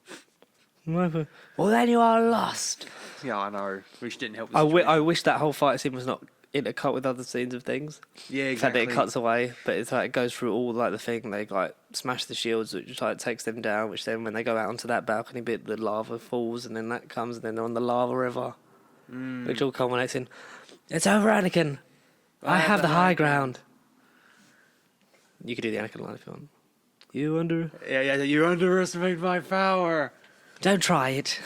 And then he slices his legs off, slices his arms, because you never Jedi jump over a hill. No, that's moral as well. Don't Jedi jump. And then he rolls down. He takes Anakin's lightsaber, and instead of cutting his head off like any good person would do, he leaves him to get set on fire by the lava, and then just because you assume that he's dead from that. Yeah, you would. But he is discovered by Palpatine, and taken and becomes the Dark Lord Vader that we know from the original trilogy, which is mirrored nicely with Padme giving birth to twins, Luke and Leia. Oh, right, that's who they were. Separating them. Leia is taken with Jimmy Schmidt's Bail Organa. Yeah. To live on Alderaan. Yeah. As a princess, and Luke is sent with what remains of his family on Tatooine to live with his aunt and uncle Owen and Beru. Yeah. And I will watch over the boy and be in a Disney Plus series about it. 14 years later. Yeah, says Ewan McGregor. And Yoda sends himself to exile because there's not a lot of Jedi left. He did fight. Fought Palpatine, but had his ass handed to him, so he goes in self-appointed exile. Meets Chewie in this. Yeah. Chewie never then mentions that he met Yoda. Exactly. Stupid. Everyone, Wookiee. it's the weird rewriting because Orphan Han Solo was meant to appear in this. He was meant to be in Revenge of the Sith. I Yeah, did not as an know that. orphan. There's a Millennium Falcon that comes into land on one of the bases in Revenge of the Sith. Like you see it from a distance, like in one of the backgrounds. It's like, oh, it's Millennium Falcon. But overall, the prequel trilogy, what do you think? A lot of faff, or is there good storytelling here?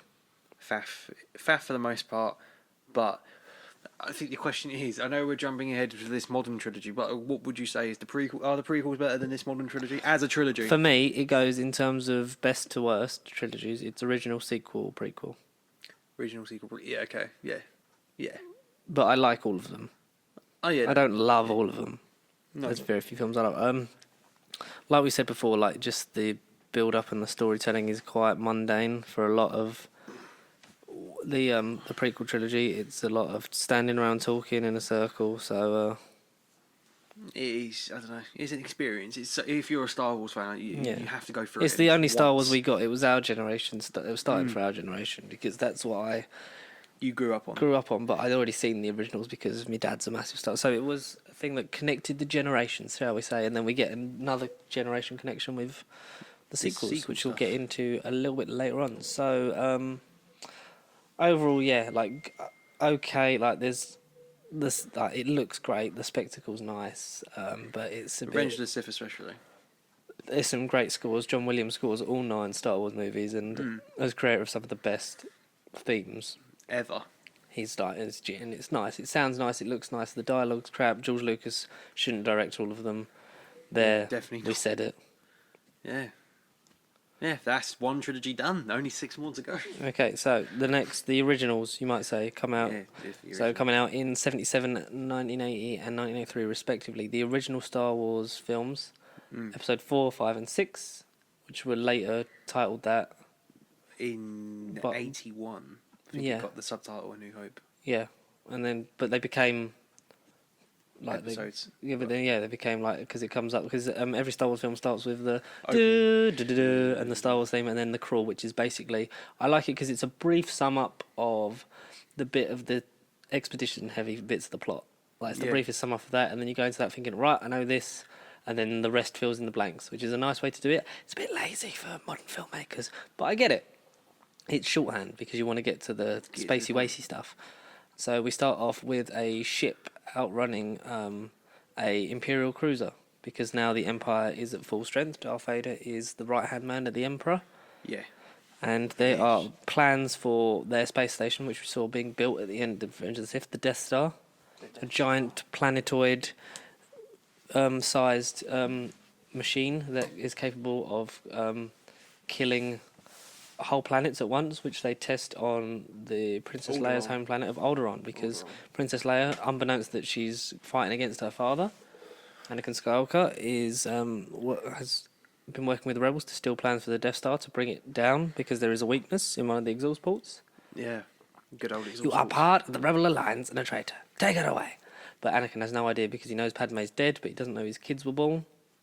Poor sod. yeah. Poor sod. Which he maybe one day will find out about. One day. Meanwhile, the droid that it's given to R2D2 is given the message to send and find an Obi-Wan Kenobi. So him, Obi-Wan Kenobi, you're my only hope. which I like when they use that in Last Jedi, because that was a was- cheap shot. Yeah. And we get to C-3PO and R2D2. Well, we've met for a while, but at the end of Revenge of the Sith, for some reason they go and have the protocol droid's mind wiped. What? I beg your pardon?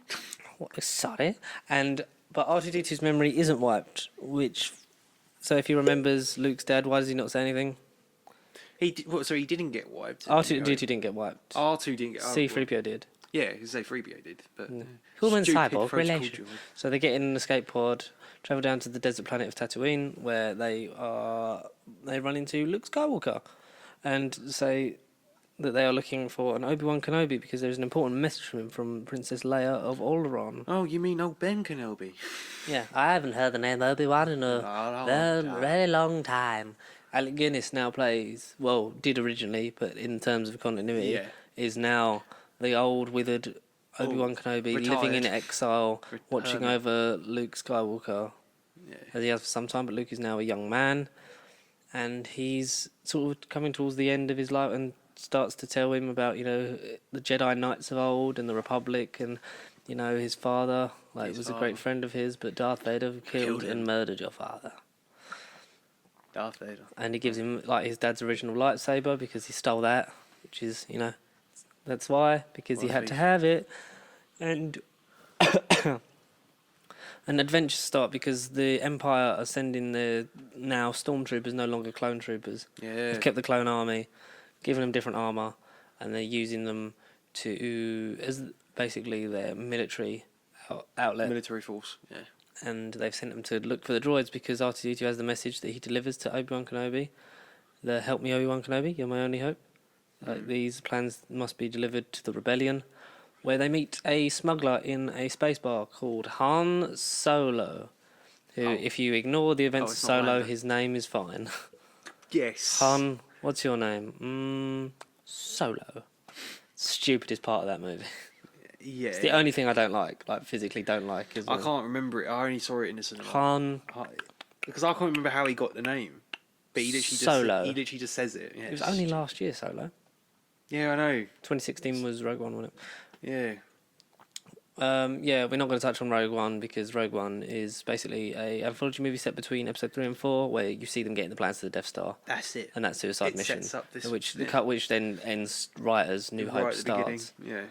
And so they meet a young, charming smuggler called Han Solo and his Wookiee sidekick Chewbacca. Big, hairy beast who speaks in roars, but you learn to understand him by being around him. Somehow. Yeah. Because Somehow. Han can speak Wookiee, Yeah. which he just speaks English to him, but can understand what Chewie says, which is weird because then Solo they put in that he actually speaks a bit of Wookiee, and it's like, but then that's how they get him to trust each other, and then learn because they're great partners. They're pilot and co-pilot of the Millennium Falcon. It's all a piece of junk. Did the Kessel Run in 12 parsecs. It is if you round it down, which is a nice bit of Solo. But they're being hunted by the Imperials, and they get away on this ship. There's a man who has his arm cut off by Obi-Wan Kenobi. Oh yeah. Weird. He doesn't like He you. don't like you. I don't like you too. either. Either. Yeah. Cuts off his arm, and they escape being chased. They get drawn into the Death Star. Pulled it. That's no moon. That's a space station. The ship gets pulled in with all of them as they go, and they manage to rescue the princess, get her out of.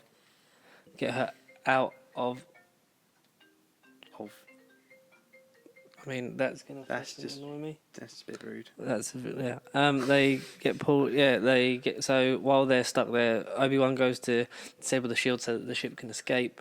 While Han and Luke and the droids go to locate the princess and get her out, which they manage to. Aren't you a bit short for a stormtrooper? I'm Luke Skywalker. I'm here to rescue you. It's like that. The dynamic's so good. And they escape down the garbage chute, which R2-D2. Shut up. Fucking phone. Yeah, yeah. Good, But- yeah, good dynamic. Yeah. Yes. So someone just fucking. Anyway, so they get down the trash compactor, which R2. Oh God, they're dying. They're like, which is a nice C-3PO reaction, but they're cheering because R2 stopped the crush. Yeah. Oh, their organs are being crushed. We failed. They're dying. Yeah. No. But they all get out, and but Obi-Wan senses the Dark Lord Darth Vader. There you go, and so does Darth Vader, and they meet in the corridor and have the slowest lightsaber duel in history. I've not felt the presence since. And he just walks off. I think that's a good line. When he's talking to one of the Imperial generals or whatever. He's like, I've not felt this presence since. Walks off. Yeah. And then they fight, and then as You can't win, Darth. Strife with Dash become more powerful than you can possibly imagine. And as the gang gets back to the Millennium Falcon, they see Ben Kenobi, and he puts down his lightsaber, and gets struck. As he gets struck by Darth Vader, he disappears and becomes one with the Force. Run, Luke, run! Which is it's funny when everyone points out that he's sad about this old man that he just met, whereas Princess Leia's home planet's just been blown up and she's fine. Yeah, he's a bit jarring, yeah. They get to the plans back to the Rebel Alliance, and they plan an attack, a trench run of the Death Star to try and fire proton torpedoes into the exhaust port and set off a chain reaction that will blow up the Death Star. And Han, like, feeling that his job's done, like, leaves. Like, he does that, That's it. Yeah. you know, because it's not my fight, kid. Just a smuggler. And then the amazing trench run, because the use of models and practical effects in these early ones are great. And we get to the trench run, and then the proton torpedoes into the vent, because he uses the Force. He doesn't use his tracking, because he can hear that Obi-Wan Kenobi is talking to him from beyond the grave, because what Jedi can become one with the Force. I'm one with the Force is with me. I'm one with the Force. Use the Force, Luke. And manages to set off the chain reaction. It's like, blow this tin can, let's go home. Because like Han comes back to help. Which is like a nice... I love that moment where it's like, dun, dun, dun, dun, dun. The Death Star blows up. Tarkin's face. Yeah, and we get the medal ceremony from Princess Leia giving Chewie, Han and Luke medals of honor not and Chewie. valor. Yeah, Chewie gets one. Pretty sure he didn't. He He did. did because that's what the thing in. Oh, is that what I gave him one in the end? Yeah, Oh. I believe. Yeah. Because I read into that. Because even I was like. So yeah, that's the original. That's the OG movie done. I love New Hope. Yeah, might be my favourite out of that trilogy. Really? It could be the favourite. Do you know what my favourite is? Well, Empire. Empire Cliche. Strikes Back. Cliche. No. Like Empire's a close second, if not joint first. Like, it's hard. I don't know. I don't know. I just can't help but think New Hope was better than I thought it was going to be as well. I don't know. It definitely was. I mean, I love that whole trilogy. Just feels so complete. Like they didn't need to make any more movies, but they did because it's generational. it's money. Generational. So we get into the sequel, Episode 5, Empire Strikes Back, about 3 or 4 years after New Hope, because 3. now they're on the 3. Yeah, 3. They're all 3 years. Oh, they're from all each 3 other. years Yeah. in continuity wise. Oh well. Because I know that because I know they're 3 years in release date, but I was because it's 2 to 4 years later. Yeah, roughly. Yeah, okay. And they're fighting on the ice planet Hoth. The Empire is hunting them down because the rebels still don't have as many numbers as the Empire, but they're sort of They're just still wiggling their way about and getting Keeping up the good stuff fight. done and putting the fight up. Yeah, true. Keeping up the good fight. There's Luke starts seeing visions of Obi-Wan Kenobi. You will go to the Dagobah system. And find Master Yoda. And yeah, you will be taught by Yoda, the original OG Grand High Master of the Jedi Order. Puppeteer. Oh, Frank Oz. I love this movie. I love the darkness. I love the setup. We meet new characters like Lando Calrissian, who's an old friend / rival of Han Solo, who originally owned the Falcon. Fancies Leia a bit like Han does. There's a weird kiss between Luke and Leia, but you know we learn that they're brother and sister. So Yeah. that's A thing. That's But not did you know right. there was a deleted scene though, which it was even in New Hope or Empire, where they like, I think it's when Luke is injured, Yeah, and they do basically passionately full on snog, yeah. and if this is before the sister reveal, Yeah, obviously, it would have been because very, George Lucas didn't know very that. jarring. It would have been. If that was They left didn't in. know yet. It's If that like- was left in. But that's fine because we know what happens in the end. So we carry on. We get through to so Luke goes to Dagobah, this weird swamp planet, Yeah. to train. I don't know why anyone would want to live there. To train with Yoda. So that's where his exile has been carrying out, and he finds Yoda, a puppet Puppet master. played by Frank Oz. But and he's we're 900 years old. Ulrich starts teaching him in the ways of the Force, the forbidden cave part, which shows you the darkness inside you, because it mirrors that, because it's very the darkness and the light, which is part of all of us. It is. Each one of us. even And Luke right here, starts right getting now. visions of Vader going after his friends, because on Cloud City he captures Han, Leia, and Chewie, and the bounty hunter Boba Fett. Boba Fett. Because- where I heard that name before. Han owes loads of money to not just Jabba the Hutt, but many people around the galaxy, so he gets frozen in carbonite. Poor sod. I love you. I know. and then gets frozen, which was a way in case Han Solo didn't come back because Harrison Ford famously Wanted him to die. wanted him to die. First at the end of Empire and then at the end of Return of the Jedi. But he doesn't. Spoilers for a nearly 42 years. Well, 42-year-old 40 series. Yeah. And Luke goes to Cloud City to fight Darth Vader, even though he's not ready, and he gets warned against it. 'Cause it's a trap, essentially. It's a trap. It's a trap. Admiral Akbar, rest in peace. And you get the full Force Ghosts. You get the full Force Ghosts of Obi-Wan Kenobi. That boy is our last hope. No, there is another. Which is Leia, because Leia's also Force sensitive, because she would be because of Anakin. Anakin, I am Jesus of the Jedi, because I was birthed from a non. I was conjured up by the gods. Midichlorian, yeah. Midichlorians created life inside her. Bit weird.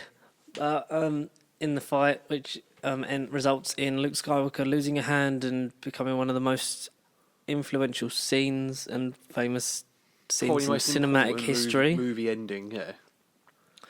No, Luke, I am your father. He told me enough. He told me you killed him. No, Luke, I am your father. That's not possible. That's not true. That's impossible. Search your feelings. You'll know it to be true. So we finally, what we know, if you've watched them 1 to 9, but in the original it was a bit, that's a big thing of that is his father. Twist. That's a turning point. Join me and together we can rule the galaxy. But having rewatched them though, I think the signs are there. Just watch. Yeah, because they call him Anakin. Huh? What? They call him Anakin. Yes, Anakin Skywalker. No, I'm joking. No, if you just watch A New Hope on its own, and even in Empire, there are. It's not that you could have seen it coming. I think no one would have, obviously, but it is one of those where they did subtly, very cleverly plant the seed. They must have known where they were going. Roughly, yeah. Even in A New Hope, they were definitely little couple cues that they took, and it was just like, okay, that's what it is. But very cleverly done, even at that time. It was a nice little sort of thing, and it's It did affect parodied so much in popular culture today. And Luke with one arm throws himself down a vent, gets saved by Lando, Leia, and Chewie on the Falcon, and taken away. Gets a magic robot hand because robot prosthetics. Because it's the future. It's a long time ago, but it's in a galaxy far, far away. So technology is advanced. It's great. So he has a robot hand, and we end. That's it. Right. We end. Episode 5 ends, and it's a big. Han is still carbonite. He's frozen in carbonite under Jabba the Hutt, and we wonder where the heroes will go from there. Perfect sequel. I love this movie. It's dark. It's depressing. It's the middle ground. It's very much the Last Jedi of its time. Should we get into Return of the Jedi? Are you comparing Last Jedi to be Empire? Well, because Force Awakens is essentially New Hope again, but Last Jedi is not Empire again. But it is dark and twisted and subverts expectation because there's a big twist. But instead of it being you're related to so and so, it's you're not related to anyone. You're dead. But anyway, Return of the Jedi. Easily the weakest in this trilogy, but that's not saying a lot because it's still fantastic. We pick up with Luke on a rescue mission after sending 3PO and R2-D2 to be a payoff for Jabba the Hutt. As a mark of respect to these two droids. He's a now fully fledged Jedi. Completed his training with Yoda. He's built his own lightsaber, as you should, because that's part of the process. Green. I know, green. Because they'd only ever been blue, and red ones are the evil guys.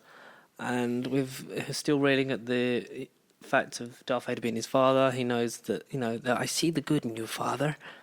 And they go to rescue Han, and they manage to unfreeze him from carbonite. And Han Solo's blind for a little bit because he's got carbonite in his eyes. Yes. It's like, I'm out of it for a while, and everyone just gets delusions. Boba Fett. I'm out of it for a while, and everyone starts getting delusions of grandeur. Oh, it's great. And then there's the execution in the Sarlacc pit when they get caught trying to bust him out.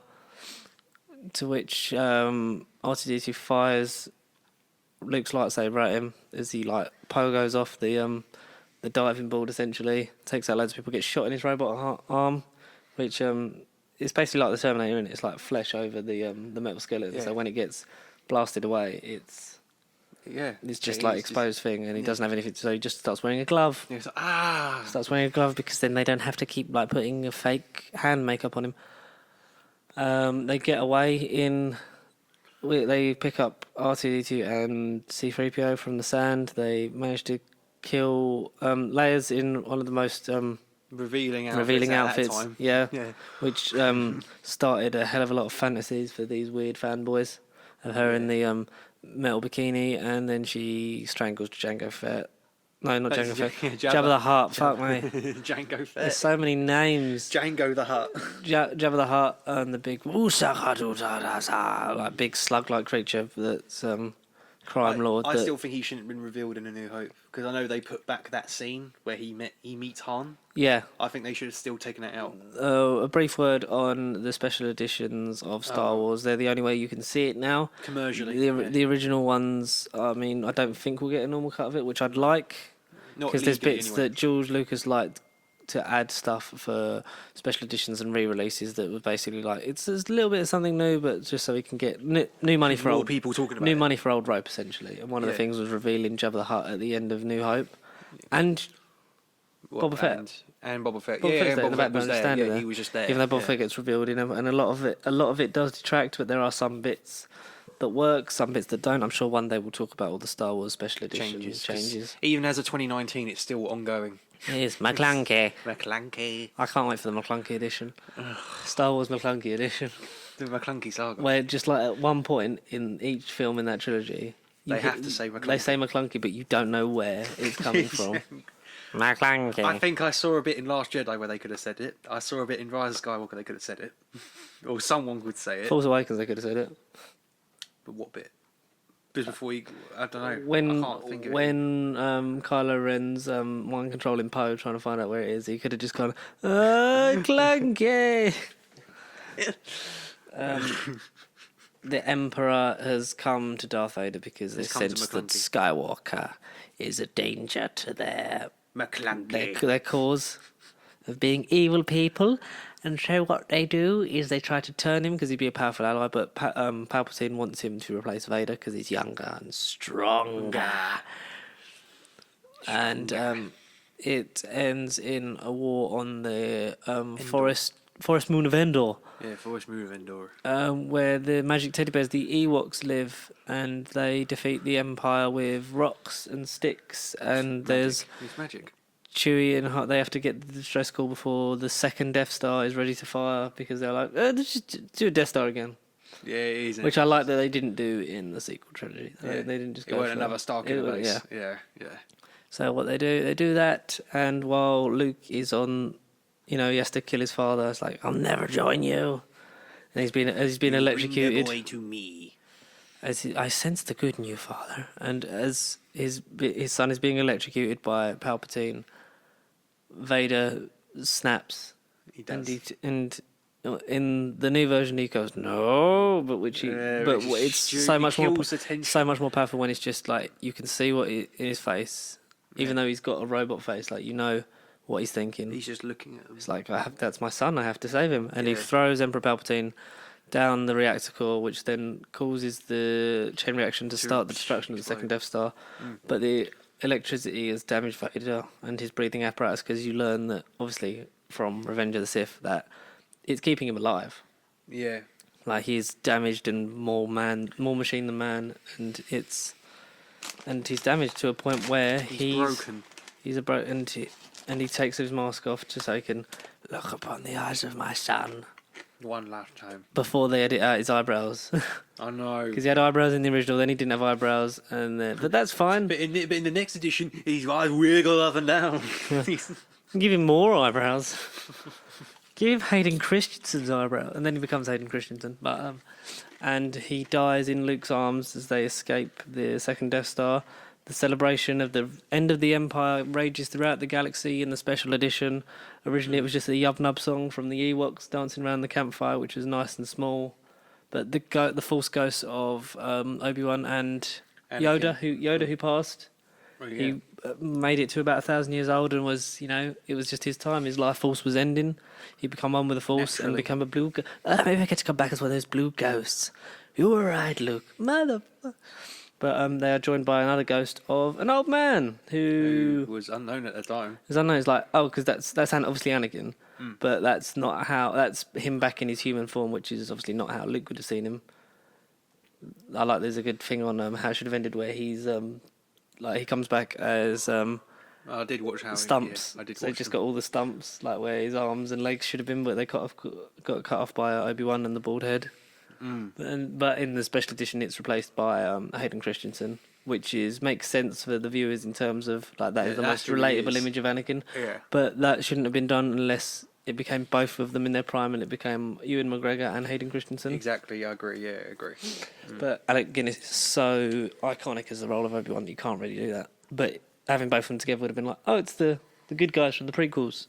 They finally found peace. Inner peace.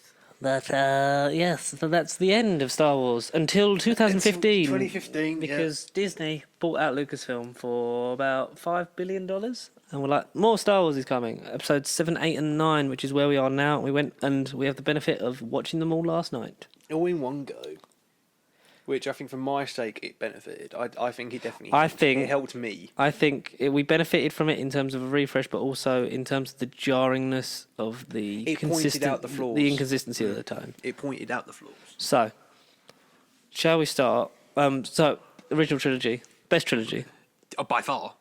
A great beginning, middle, and end, and it could have just been those three films forever. Oh, forever and ever, yeah. And we could have just loved them. Yeah. And the universe had been one big, good, nice Yeah. fandom. Before it got so split and divisive. No. This could have been Star Wars forever. When you heard about this new trilogy, were you excited? Were you apprehensive? Were Very you just excited. like, No, were you just I like was- more Star Wars? I love Star Wars because I'm At that point, 4 yeah. years younger than I am right now. At that Those are your point, exact I was words, like, if I yeah. remember correctly. No. 4 years younger than I was, yes, I love Star I'm Wars. 4 years younger than I will be in the future. On a podcast, episode 76 of a podcast I'm recording in the future. I totally know that. God, you knew. I definitely knew. I had a sense, a You can disturbance. finish that bag off if you want. A disturbance in the force. Wait, this ain't a disturbance. This is a...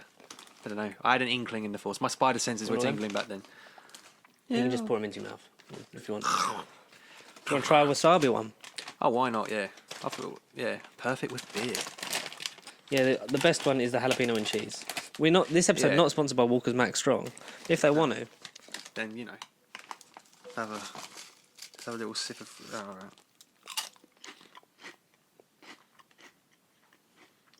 Bloody hell. what's your opinion? Are they any good? Mate, it's a bit of Attack of Clones at the moment. It's a bit mixed. I don't know. That's proper twangy.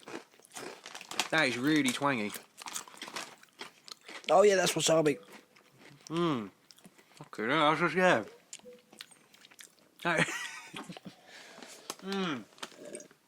God, that's proper hit everywhere in my mouth. It's through the throat. It's just everywhere in my mouth. That's just disgusting. It's Do you need a drink? Why? I'll I really wouldn't mind. I'll go and get you a drink while you talk about the plot. The plot of Walker Strong Wasabi, where it all went wrong. I meant Star Wars Force Awakens, but yeah, they're disgusting. I'm gonna take them now. Now I've got to get out of this. Hang on, I'll be right. I'll be right back. Move the mic. Oh. God, why did I eat two of them at once? Jesus. Oh, Jesus, why did I eat two of them at once? Explain the plot of Force Awakens. Be back in a minute. Oh, okay, once I talk. Once I survive. Don't leave any. Don't let it be silent. Oh, bloody hell. Right, disclaimer, viewers. Do not, under any circumstances, do not eat, breathe, consume Walker's Wasabi freaking Strong, whatever the hell it was, Maximum Strong. We're both knackered from Star Wars last night as it is. And now, that literally, this has got the power to put me to sleep. Do not eat it. It's just horrible. It is horrible. But on a brighter note, freaking Force Awakens, time for sequels, modern resurgence of Star Wars. Let's go. Yeah. So, Daisy Ridley plays Rey, your main chick. You'd think she'd be the Princess Leia, but no, she turns out to be the main Luke Skywalker-esque figure. You've got a unique character called George, who's entered the room with Yeah, my friend. water bottle. Cheers, mate. All I've literally mentioned is Daisy, and that's it. and Ray. Daisy Ridley. Okay. Yeah, that's all I mentioned. Daisy Rayleigh. Daisy Rayleigh. Rayleigh Disley. I just said you think she'd be Princess Leia, but she's the Luke figure. Yep. FN2187, who is a stormtrooper, a bad guy turned into a goodie, which hadn't been done. No, it hadn't. We love. So I like. So the new trio of characters we have Poe Dameron, Oscar Isaac. played by Oscar Isaac, Ray played by Daisy Ridley, Finn played by John Boyega. Like you said, a stormtrooper who renounces the First Order and saves this man's life. He broke his watch. He pronounced his vows and... Yeah. My watch has ended. He did. He said it in a Jon Snow voice, funny enough. It's like that show Game of Thrones that doesn't exist yet. He just changed accent. And Poe is captured because he has a map to Luke Skywalker, because Luke Skywalker has gone underground since Return of the Jedi, which we will find out more about later. And he's hidden, and no one knows where he is.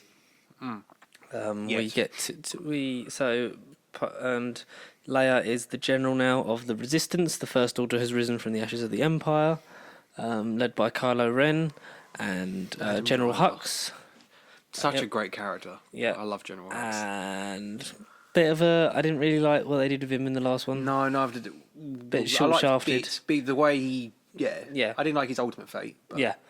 But Supreme Leader Snoke is the Palpatine of the story, a mysterious figure from holograms who is leading Kylo Ren, who was part of the Knights of Ren, and turned to the dark side. He's got a weird bit of a broken lightsaber because it's a cracked kyber crystal, and it's got exhaust vents. And both sides are looking for Luke Skywalker to essentially either end the Jedi forever or to bring him back and spark hope for be the light, the spark that lights the fire that'll burn down the First Order. So new droid BB-8, big round thing. Cute, adorable. I can't do his sounds. And the map, Poe gives him the map, tells him to run, where he crosses paths with Rey. Poe is captured and interrogated by Kylo Ren, and they find out that it's with the droid. Finn, FN2187, helps him escape. Yeah. What's your name, kid? FN. What? Finn, I'm going to call you Finn. Is that all right? So they become friends, but they're shot down over Jakku, the desert planet, and crash land. Seemingly Poe is dead because the sinking sands take down the ship. As Finn was thrown from the wreckage, but we find out later that Poe was also thrown from it, but we don't. I think it was good though. A good chunk of the film we did at the first time viewing. We did think, oh, is that the end of Poe? Is that like, oh, he's going to be main character, but he's dead. No, he's dead. Poe is seemingly gone, but not forgotten. Yeah. Rey and Finn cross paths as Rey's saved BB-8 because it's mapped to Luke Skywalker, so they're trying to find a ship to get out of it because the First Order are trying to destroy him, trying to capture the droid and get the map. There's a that's junk. We'll never escape in that. The junk will do, and it's the freaking Millennium Falcon. Yeah, in this chop shop junkyard. That's my ship. That's mine. Car plot played by Simon Pegg. Simon Pegg. Yeah. Oh bloody hell. That's mine because he was like, because obviously he's mates with JJ through Star Trek and of course. Mission Impossible. He was like, I don't care what I am. I just want to be in. I want to be in Star Wars. That's worth 1/4 portion. 60 portions. And they escape on the Millennium Falcon with BB-8. It's a bit broken, a bit run down. It's got a compressor which puts too much stress on the hyperdrive. They get captured and pulled in by they fix the gas because Finn's got Poe's jacket on, so which basically is like got a resistance badge on it, which tells you I am with the Resistance. Shh! Don't tell them. I'm with the But Resistance. but he's not with the Resistance. He's just like looking to escape the First Order, and it becomes tangled up in it and becomes part of the Resistance. Yeah, he does. Yeah, And, not by choice. Yeah, but he holds his own very well. Yeah, very. No, I think it was cool. And yes, so BB-8 like points him in the direction of the rebel base, which is where they're trying to go. They get captured by a big freighter ship, pulls them in, disables their navigation engineering, so they try and unfix this gas leak that they had in one of the engine rooms to try and maybe like smoke them out because they assume obviously it's the First Order come to get them because that's who they're after BB-8 and them two because they're fugitives. And the banging on the door opens and in walks Han Solo and Harrison Chewie. Ford in the flesh. Han Solo and Chewie. Chewie, we're home. And they become like tangled up in the mess on their freighter. They've got two gangs trying to get their money back from Solo, leading to the monsters that they captured the Raftars being released and eating them all before they escape on the ship. Like, we're going to jump to Lightspeed here. Is that even possible? I don't ask that question until after I've done it. I like the interplay and the banter between when they send Ray and Finn under the into the vents while they like what I always do, talk myself out of it, and Chewie goes and he goes, yes I do, every time. Every time. What was the it's like, did I ever let you down twice? Okay, what was the second time? Yeah. But I always repay back my deals. All right, I let you. What was the second time? I never borrowed money from Kanja Club. Tell that to Kanja Club. Tell Supreme Leader that the BB-8 unit is on board the Millennium Falcon with Han Solo. And we learn that Kylo Ren is Ben Solo. Yeah, because dun, dun, dun. Snoke says, he's in the hands of your father, Han Solo. He means nothing to me because he's very much a sort of like he's portrayed. I like in the first one, like is a bratty sort of like stroppy teenager who's just trying to be. It's like I want to be like grandpa because He puts Hayden Christensen to shame. He does, but with more development because it's he's trying to be like his grandfather, like because he got turned by the dark side, killed other Jedi that was training under Luke with like him. And sent Luke into an exile where Luke just wants to die and like become a recluse, and that's why they're trying to find this map because they don't want the Jedi to come back, but the Resistance do because they need a spark. Carrie Fisher returns as Leia. Yeah. In her last. In her first. The last one before she. Yeah. That she actually filmed before she passed because she started in Last Jedi and then it was about like there was some stuff that they did. So Force for Last Awakens Jedi. was her last full film. Because she died in 2016, because that was Right. Rouge One. So I assume they were filming or like had started stuff on Last Jedi. But because he takes them to a watering hole to find them a ship to get takes them to get BB-8 safely to the Resistance, and Maz Kanata goes, "You've been running for too long, Han. Go home. Leia doesn't want to see me." And Finn's just trying to run, like almost gets on a ship just to like Get out of it. to get out of here and leave because he doesn't want to be part of the fight because he's been part of the fight for so long. Reminds me of the old Han Solo. He just wanted to leave and get out. He did, yeah. He's very Reminiscent. which is I think Poe is not in this because he is the Han Solo of the group, He is. It's weird. and Yeah. that's why he's sort of not in The Force Awakens for half of it.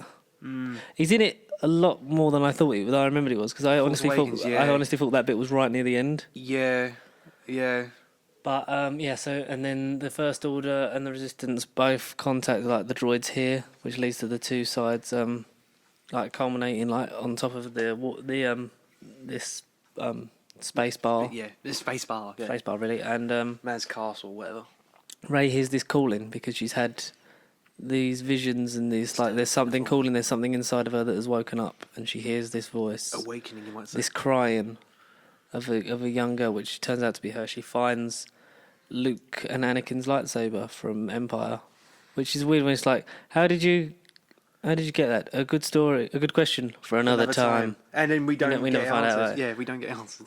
And she picks it up and she has these visions. She goes to Cloud City and hears the breathing of Darth Vader. She's in the forest of Starkiller Base. She sees Kylo Ren killing the old Jedi Masters. She sees Knights Luke of Ren. watching the Jedi Temple burn down with his hand on R2-D2. Ray? We literally last night spent most of the time in all three movies just doing an impression of Alec, because you hear the voices of Alec Guinness, Obi-Wan, because they cut it from stuff he said so that it says Ray. And it was literally a lot of time when someone would say Ray on screen. We would literally just Ray a lot of the time in sync.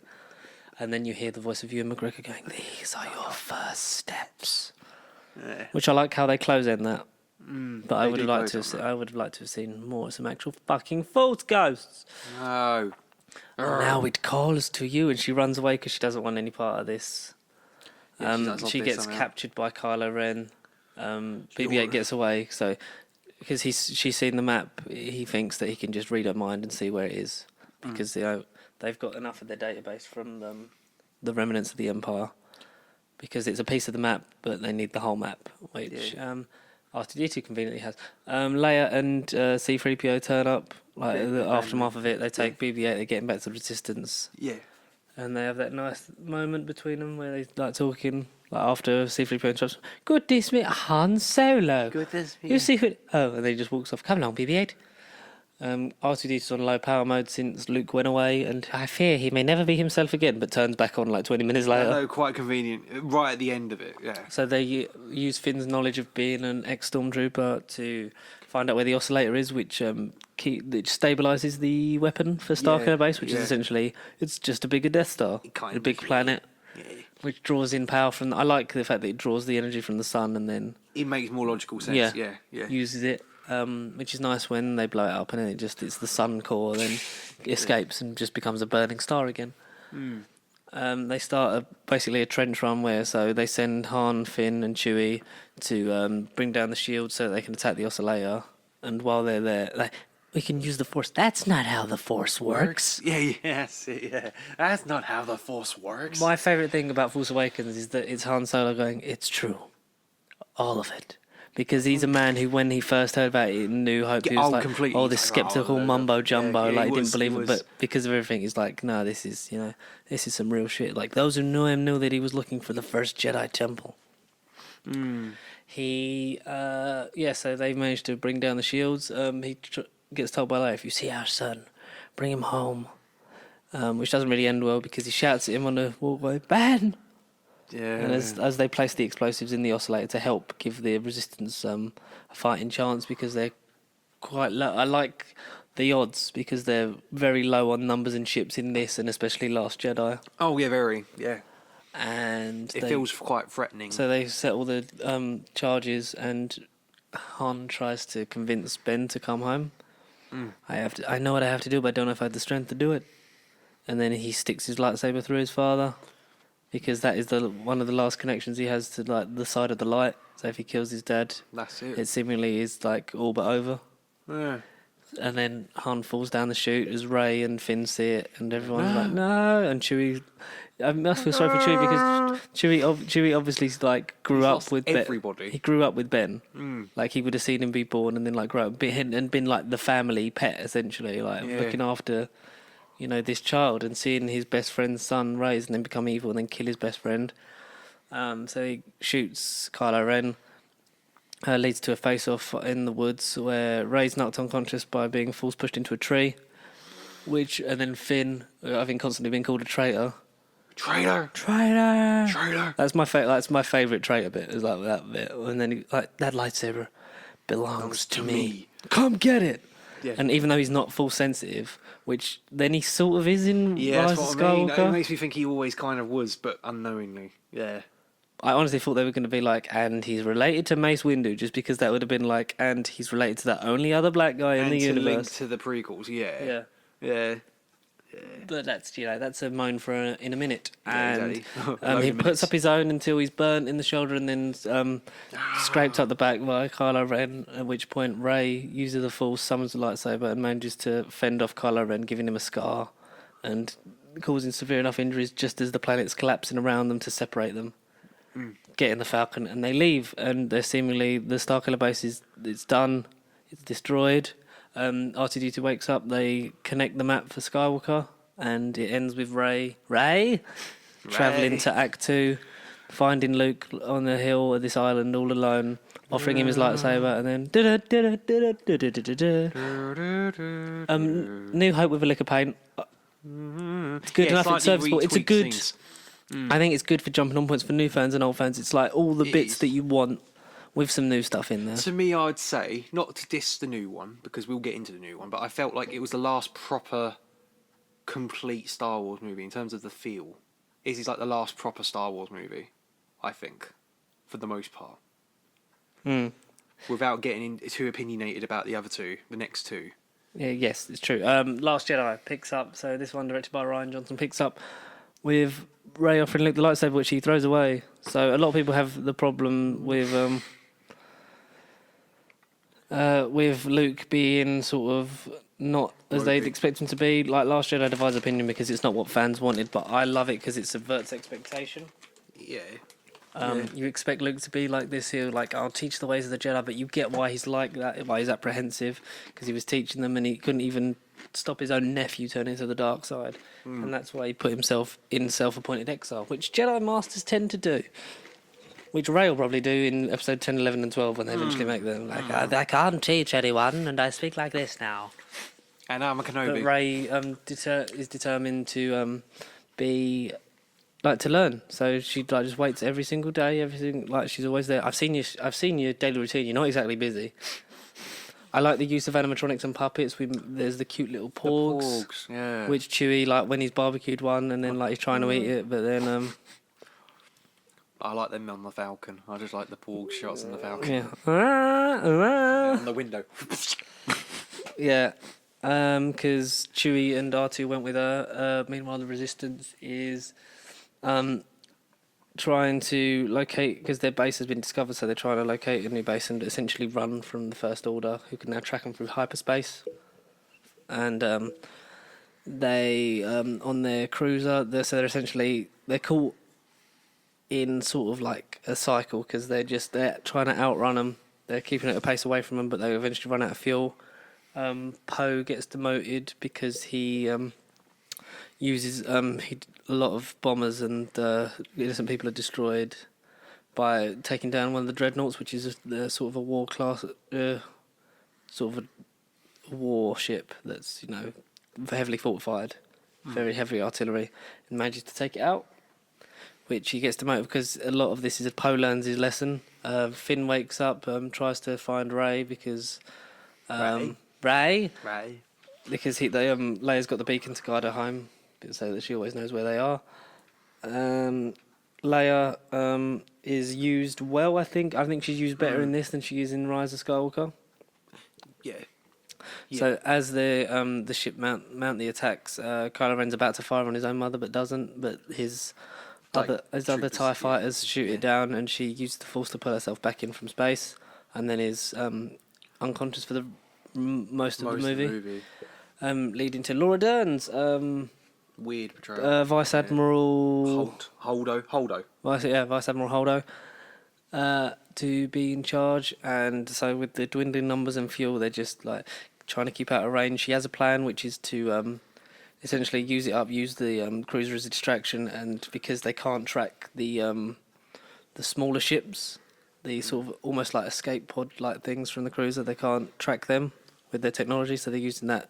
So they keep following that cruiser, and then when it eventually slows down and gets blown up, then they'll think that they're all dead, but they'll secretly be on this planet waiting for the First Order to pass and send a distress signal to any Resistance allies so that they can, hopefully gather some forces and try and mount a last attack. Have an actual fight, put up a fight.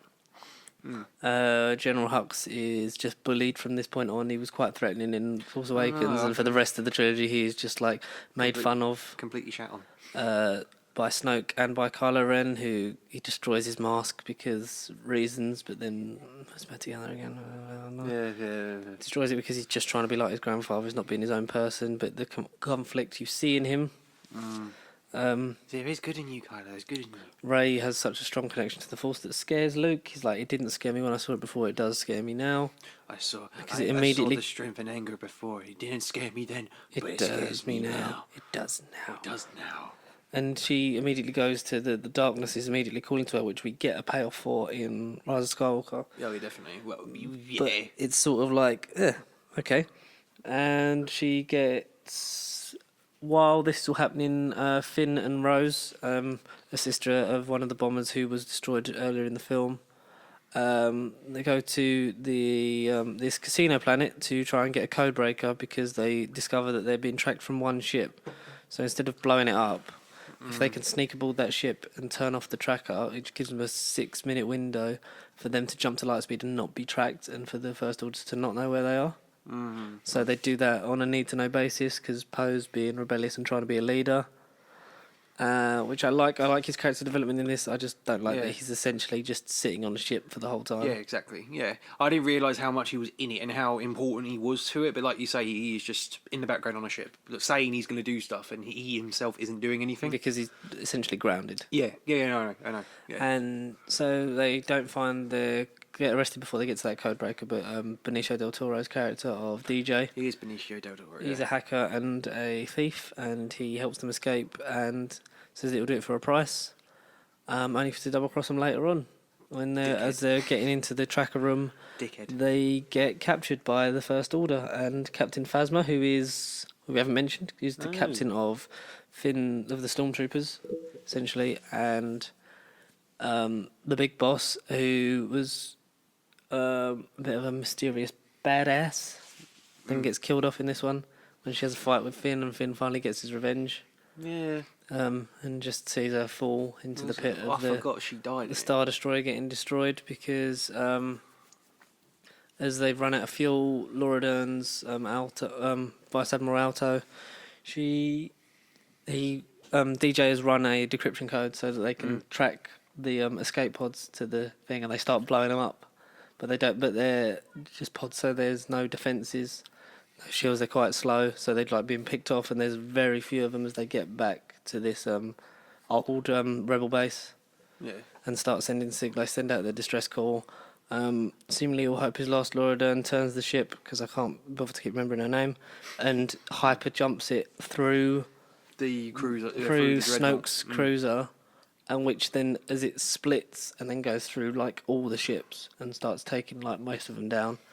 Snoke has Kylo Ren and Rey on the ship, like trying to, basically essentially trying to, in a Palpatine way, trying to turn her. Yeah.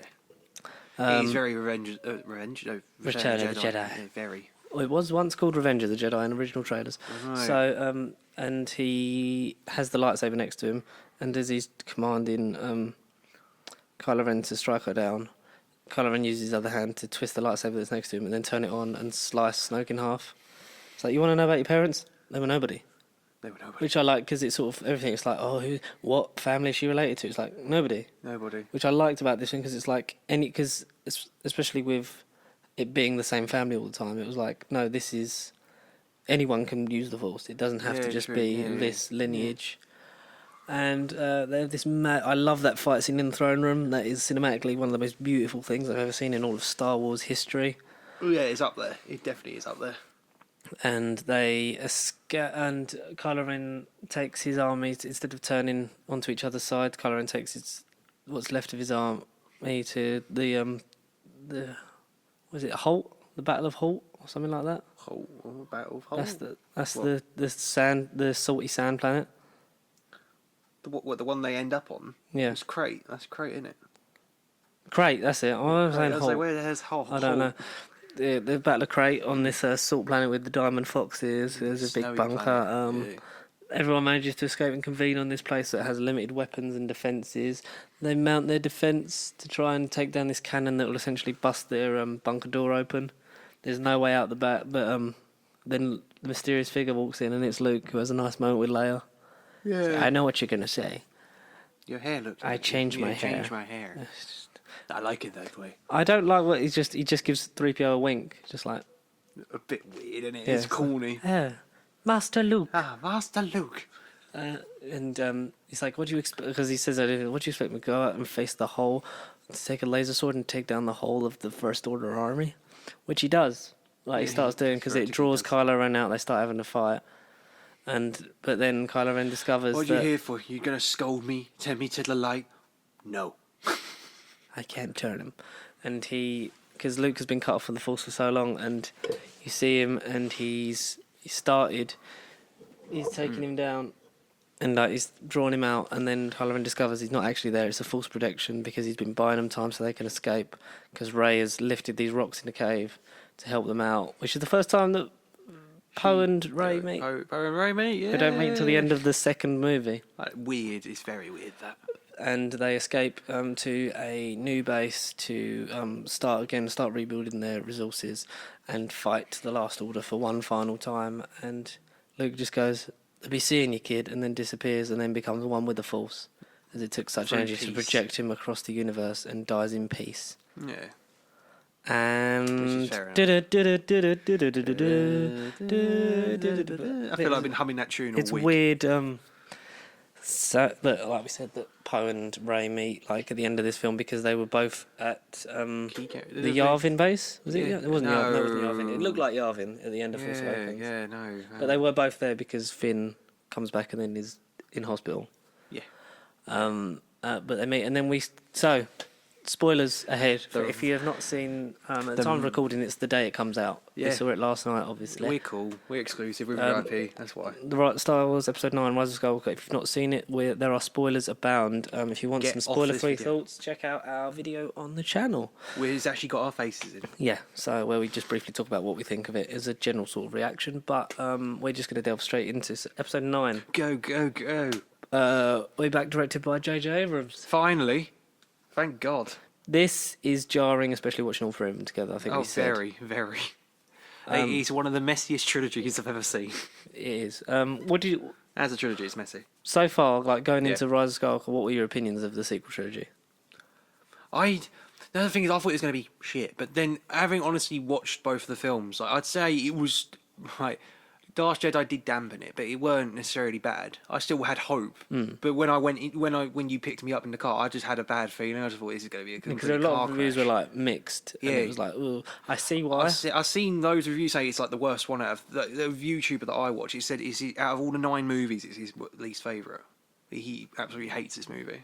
He hates it. It's like, no, it's not that bad. It's very entertaining. It is quite jarring. There is definitely a split. If you're one of the people that didn't like Last Jedi, you might have more of a positive effect on this film. But then if you are one of the few who do like Last Jedi and praise it quite a bit for what it did, you will definitely go into this film and feel not just jarred, but you will feel a bit pied off in loads of respect. The tone is strange. It's I think very we can strange. agree.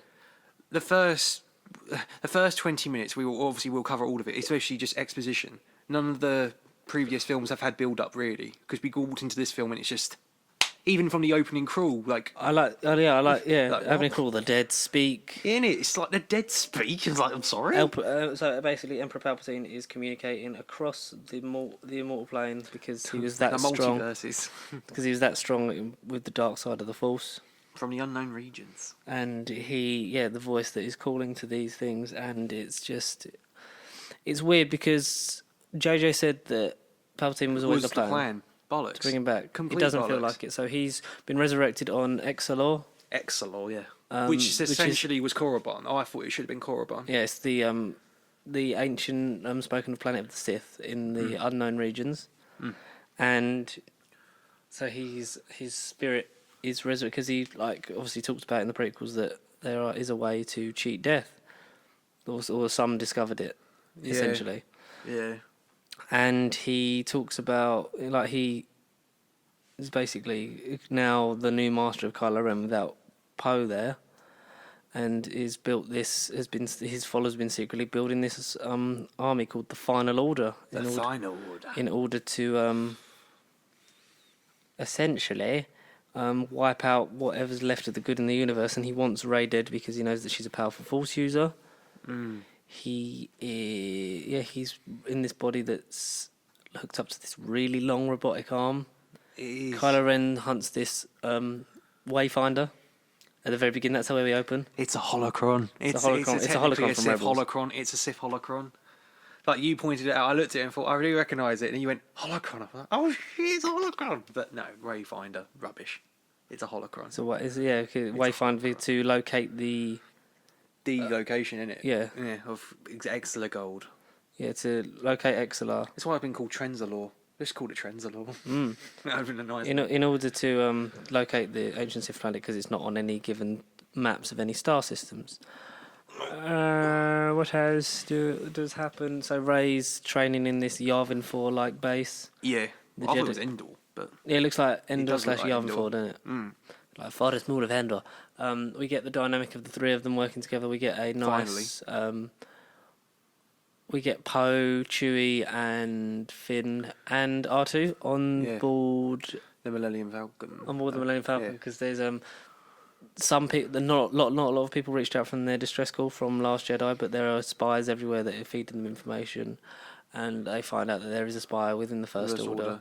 They get the message and download from R2, and there's nice sort of I like Poe being the full, like, this is full Poe as he was meant to be. This is his film, yeah, exactly. It's good because I've wanted more Oscar Isaac in these movies. Definitely, yeah. And it's nice to see where him and Finn are at now, and Finn's evolution from like scared of combat to like being a leader now. Yeah, like, I want you in command of me. Because this is like a year later from Last Jedi. Yeah, so essentially, it's been like this whole trilogy takes place in a year. Then essentially, because or depending on how long it takes. Because there is a gap between the final confrontation and then Rey actually getting to Luke.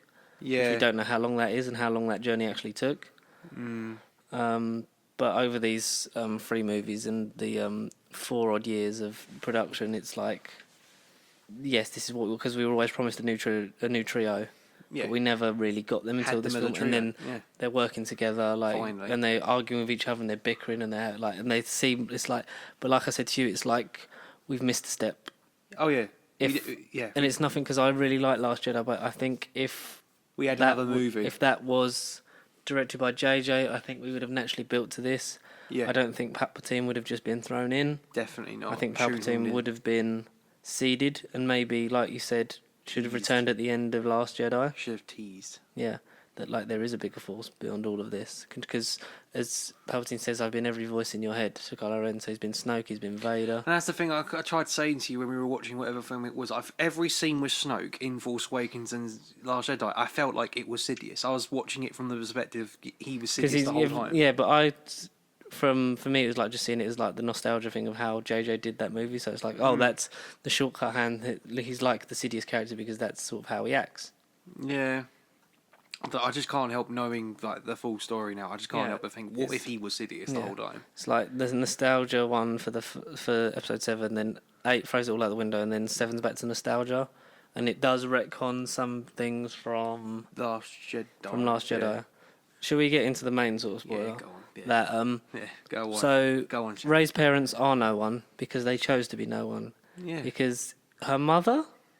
Yeah. Her mother was the daughter of Palpatine. She's Rey Palpatine. Yeah, she's the granddaughter of the Emperor. The secret's out. Wants to use her to kill him so that because I am all the Sith. All the Sith live within me. When you strike me down, my soul bond you will be as one, ruler of the galaxy. Yeah. Which is good acting from Ian McDiarmid, but I think like it just sort of felt a bit too safe. It did. It's like it's a face-off against the Emperor. Again. But he really didn't do anything. Because half the scenes at the beginning, it's just shadow, and you just see like the light flickering. The strobe light sort of like changing the dynamics of his face. Terrifying. I appreciate the makeup and everything that they put on him, because he genuinely looked freaking terrifying. Because he wasn't Prime Emperor until the end. He was freaking zombie grotesque like Emperor. He was terrifying to look at. He was just like, what the hell is this? But before this, they go on a mission to locate the last way. Is it? They're locating the Wayfinder, aren't they? Yeah. Because they know that they need to, essentially, there's something out they need to find and destroy. This is before she learns about it, and they're like, well, we'll go with you because we're your friends. Yeah. So then finally. It's Rey, Finn, Poe, Chewie, R2 and 3PO. No, BB-8 and 3PO. Yeah. BB-8 and 3PO. Yeah. Yeah, because R2 wasn't around for a bit, wasn't he? Yeah, because it's weird because you could get rid of BB-8 in all these films and just have R2 in it, and it just works just the same. Yeah. But I know it's like, sell toys and get kids invested, but like you essentially have 2 R2-D2s and you can only really use one at a time. No, I think you should have had BB-8 and R2 bicker more. I think just for comedic, that you should have had them 2 together a bit more. C-3PO's funny in this film.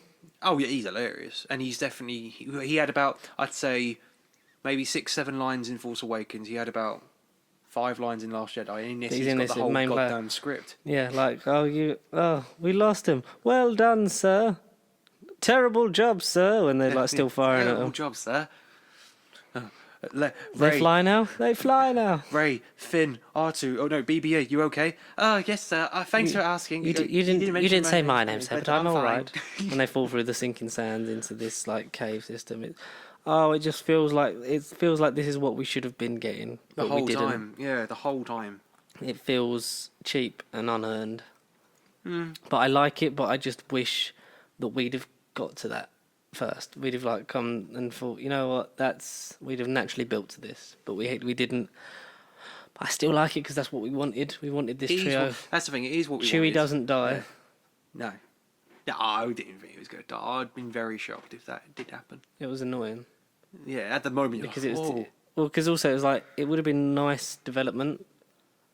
Yeah, it's like Chewie was just on another ship because she's trying to pull down the ship that they think Chewie's being captured on and taken to the It's from First Order Force, ship. Force Unleashed. Yeah. That's yeah. And Kylo Ren's trying to push it away. She's trying to put it down, and then in the end, like she uses too much power, and the lightning comes out of her hands, which is the first allusion to. How did you feel when you saw that? When you saw the lightning. I thought, oh, but I didn't think she was a Palpatine. I just thought, oh, lightning, she's going evil. That's Yeah. how I saw it. Because that's teased in the trailer, which is essentially just a tease, where you get Evil Rey in a cave vision. It's like, don't be afraid of who you are. Yeah, with her freaking vampire teeth. What was that? Because was they that? go to the remains of the last Death Star, which is where the other Wayfinder is. Yeah. Because there was only ever 2 made, so she has a bit of a confrontation with Kylo Ren, and he breaks Give it to me. he breaks the Wayfinder. No, I like how she got aggressive with him. Yeah, give it to me. Like, give it to me. And he's like, oh, yeah, good. Like, giving to your hatred, blah blah blah blah. She's like, give it to me. Give it to me. Yeah, I and need then, it. And then Kylo Ren breaks it, but she steals his shit after essentially killing him. Should have stayed dead. But she uses the Force to resurrect him. Yeah, Force heal. It heals wounds, which is nicely set up when she uses it on that sort of snake thing. In Yeah. the cave. Yeah. Because it's got burnt flesh, and then she uses a little bit of energy, a bit of force from me to him, which she uses to sort of heal Kylo Ren, which then he has a nice moment with a ghost on a bridge, or is it just in his head? Well, it's nice that we never really get a confirmation of that. I Because think you just it hear, must have been in his head. "Hey kid," it's Yeah, just hey, Han kid. Solo. It's like, yep, your mother's gone, but everything she stood for. It's not because Leia uses the last of her energy, which is. I love what they did in Last Jedi. She's in it a lot more than I thought she was. She's in it a lot less than I thought she would be. A lot less. Yeah, because they kept making up of we've got enough to sort of give her a plot and a purpose in this movie, which she doesn't. Yeah, no, she But does. then she is dead. She's so, like the Poe. She just sits around in this. Yeah, because and she uses the last of it, and you can tell unfortunately she's not in that scene where she snuffs it, because she uses the last of her energy because she's been through a lot and losses and stuff like that, and uses the last of it to call out to Ben, which distracts him enough to get stabbed by Rey, and so then he feels his mother pass, but her body remains for a bit, and she and that snaps him out of it, and Kylo Ren is dead, my son is alive, and he gets rid of his lightsaber, throws it into the ocean. That was a bit ominous, wasn't it? And, and renounces it and becomes Kylo Ren again. And the last of the Resistance, Billy D. Williams, we get as soon as that guy popped up, it's like, it's Billy D. Williams. And you're like, yep. Obvious. It was like, yeah. Because he was being stationed on this desert planet that tried to help Luke find the last Wayfinder, because it's picking up a lot of the threads that he didn't, in a Dumbledore-esque way of Harry Potter, picking up the last threads that he didn't get to finish. Horcrux. And Billy D's like, my flying days are, or Lando Calrissian. It's like, it's Lando Calrissian. Yeah, 3PO, we know who he is. Which I think was a bit of a dig at the audience. Yeah, I know. Because everyone was mean to 3PO in this film. Everyone was mean. Because it's basically the audience going, yeah, we know that's Lando. We've seen the other films. Mm-hmm. But You're fans, you would have watched the films. Oh, idiots. But and he comes back and joins, and they send him and Chewie in the Falcon to go and send the distress signal to the centre regions to try and gather whatever forces they can to just mount a last attack, because they've got hardly any people. Poe is now acting general with the death of Leia, and he doesn't really know how to, he's struggling. But he says, but what Lando says to him is like, how did you get through it with almost nothing? It's like, we got through it because we had each other. We believed in each other, and we had each other's backs. You had Lando, you had Han, you had Leia, you had Luke, you had everyone fighting for each other, not just for the galaxy. Yeah. And so that's when he like has Poe in command. Yeah, but it's Poe that- has the most growth, I think, through the trilogy, and I like Oh, it. definitely. Yeah. Poe definitely does, particularly in this film. Mm-hmm. You can kind of Poe think might- of it Poe- as this film. Poe and Finn might be my favourites of the new trilogy. Like I love Poe's from like, you know, even though he's not in it as much as I wanted in the first Yeah. one. No. Second one, he's like a bit of a learning curve. In this one, I feel like, He's sort of come full circle. yeah, and Finn as well. Finn's just like, you know, he's gone from stormtrooper to leader, fighter. He gets his own clothes. He doesn't have to keep wearing Poe's jacket. Poe's jacket. He actually and that's the thing I didn't like last year. It's like just wearing the same outfit again. It's like, Yeah, lazy. no, he'd be like he'd evolve. Like he only wore that because of circumstance, because of like just, you know, he had nothing else to wear, so he took the jacket and just the reveal of the whole Palpatine thing was a bit forced because No pun intended. Yeah. Yeah. your parents are known because they chose to be known. A nice cameo from Jodie Cromer as Rey's mother from Killing Eve. Killing Eve. Oh, right, okay, yeah. Yeah, I know you were like, I was like, So I was like, oh my god, it's Jodie Cromer. oh my god, That's Rey's mum. And Kylo Ren, without his Kylo Ren-ness, so just Ben Solo, has managed to get to Exelor and has to take on the Knights of Ren without a lightsaber. Yeah, because he wasn't in it for a fair bit, and then he turns up. Turns up, uses a blaster, which I like because then it alludes to he might have Han Solo's he might have the Force like his mother, but he still can handle himself like his father. Like in almost a scene mirroring Force Awakens where he shoots behind him without looking. And, yeah, exactly. Yeah, and kills one of the troopers and fighting off the Knights. And there was a nice bit because their minds are still connected. Rey and Ben. Yeah, Ben. Yeah. And she puts the lightsaber behind her head. She's like, "And you will strike me, and the Sith shall be reborn." And she puts the lightsaber behind her head just for Ben to grab it. For Adam Driver to grab it from behind his head and then take down all of them. She discovers there's a Force Ghost appearance from Luke, which is nice, where he gives her Leia's lightsaber because we get a nice. What do you think you're doing? What do you think you're doing? A Jedi's weapon deserves more respect.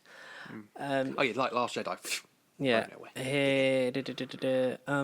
Leia had a lightsaber because she did receive Force training because she was Force sensitive. But then she foresaw the death of her son, so that's why she gave it up, because she didn't want him to. She thought if by doing that she would stop him from turning to the dark side. So Luke had stashed away her lightsaber, which had never really been. I mean, apart from seeing her use the Force in Episode 8. Yeah, in that one scene. And we know that she can sort of sense Han Solo's death, but we just assumed, like, oh, she's not trained. There's, like, weird CGI to de-age him. I think the Mark Hamill one works. Yeah, but I think the Carrie Fisher one. Even when in Last Jedi, when they did the Obi-Wan Kenobi in the message, she looked a bit weird. No, but that was still the same message, though. That was the original from. No, That was CGI'd. That Her was the face is so plastic. No, No, that was the original. That was the original from the thingy, because you can tell by the quality of the sound. That was still that sound, thing. But no, vision, no, George. No, it was. It was the same. Because why would they not? Why would they not use the thing they have on file, which is just the sound? Yeah, sound, sure, but no, her face was plastic, man. She looked like a Chucky doll. We'll agree to disagree. But yeah, she looks really weird in this de-aged bit that's set after Return of the Jedi, and yeah, and she's. I know that I feel like it would have just been better to not. I know this was meant to be Leia's movie if, like, the unfortunate passing of Carrie Fisher hadn't happened, but I feel like it would have been better off to just not have her in this as much, because she's quite prominent in it. But then, if you didn't have her in as much, how would you not have her in it? Because it would be, why would Leia not be in the movie? I know people would know. You'd have the bit that happens to her. Sort would of you just happen kill a her lot off screen? Would you just say, yeah, Leia passed away? Blah, blah, blah. No, you'd have the bit that happened to her just happen a lot earlier on.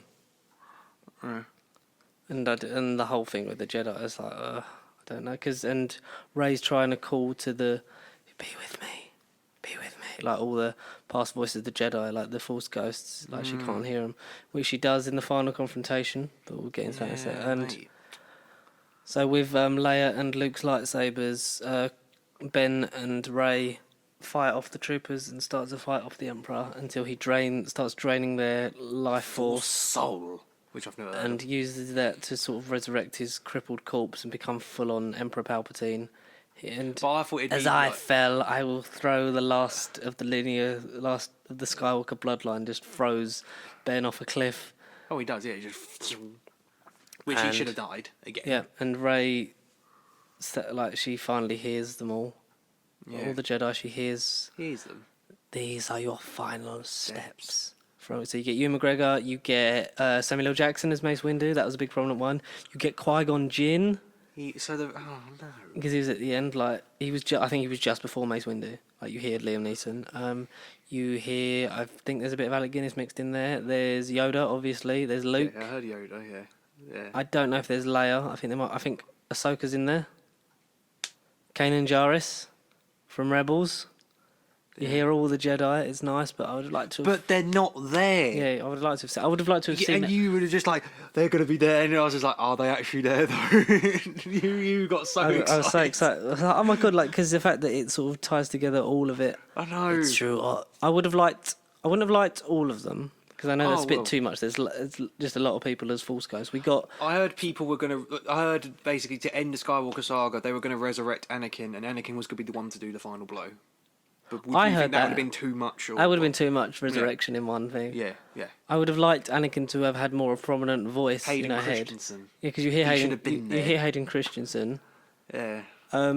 It would have been nice for him to sort of almost be the guide, Yes. like to help her confront Palpatine, to be her sort of conscience. Oh, very, yeah. I would have liked to have seen one more Force Ghost. We saw Luke and Leia. Yeah. Luke is the prominent one because we got Yoda last time out. We hear Yoda obviously as well again. Yeah. That's essentially telling her to, in the same vein as Spider-Verse, like when you feel like you can't go on, you have to keep getting up. You have to, like, See, gotta get up. Anakin, because the camera's like laying down on her side, you should have had Anakin go, come back up. Like to what, put his hand up. Yeah, His or hand like, up like that. the camera's tilted, so you should have had Anakin go, and then, like you say, But then she's got no connection to that. She's got more of a connection to Luke and Leia. True. But I would like to have seen one more. I would have liked to have seen either Ewan McGregor Obi-Wan or Hayden Christensen. Definitely. One of It those. would have been nice to have had one more of them. And she destroys the Emperor as we get that sort of moment where the army's being destroyed by this like just cascade of Star Destroyers. We find out the spy was General Hux.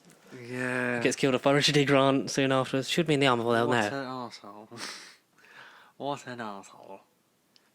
I had a feeling though when he was talking to Sidious on the walkie-talkie Wacom, I thought he was going to go to there and be his apprentice, and I thought he was going to have a freaking lightsaber and everything. Yeah. I thought he was going to become the next like Sith apprentice.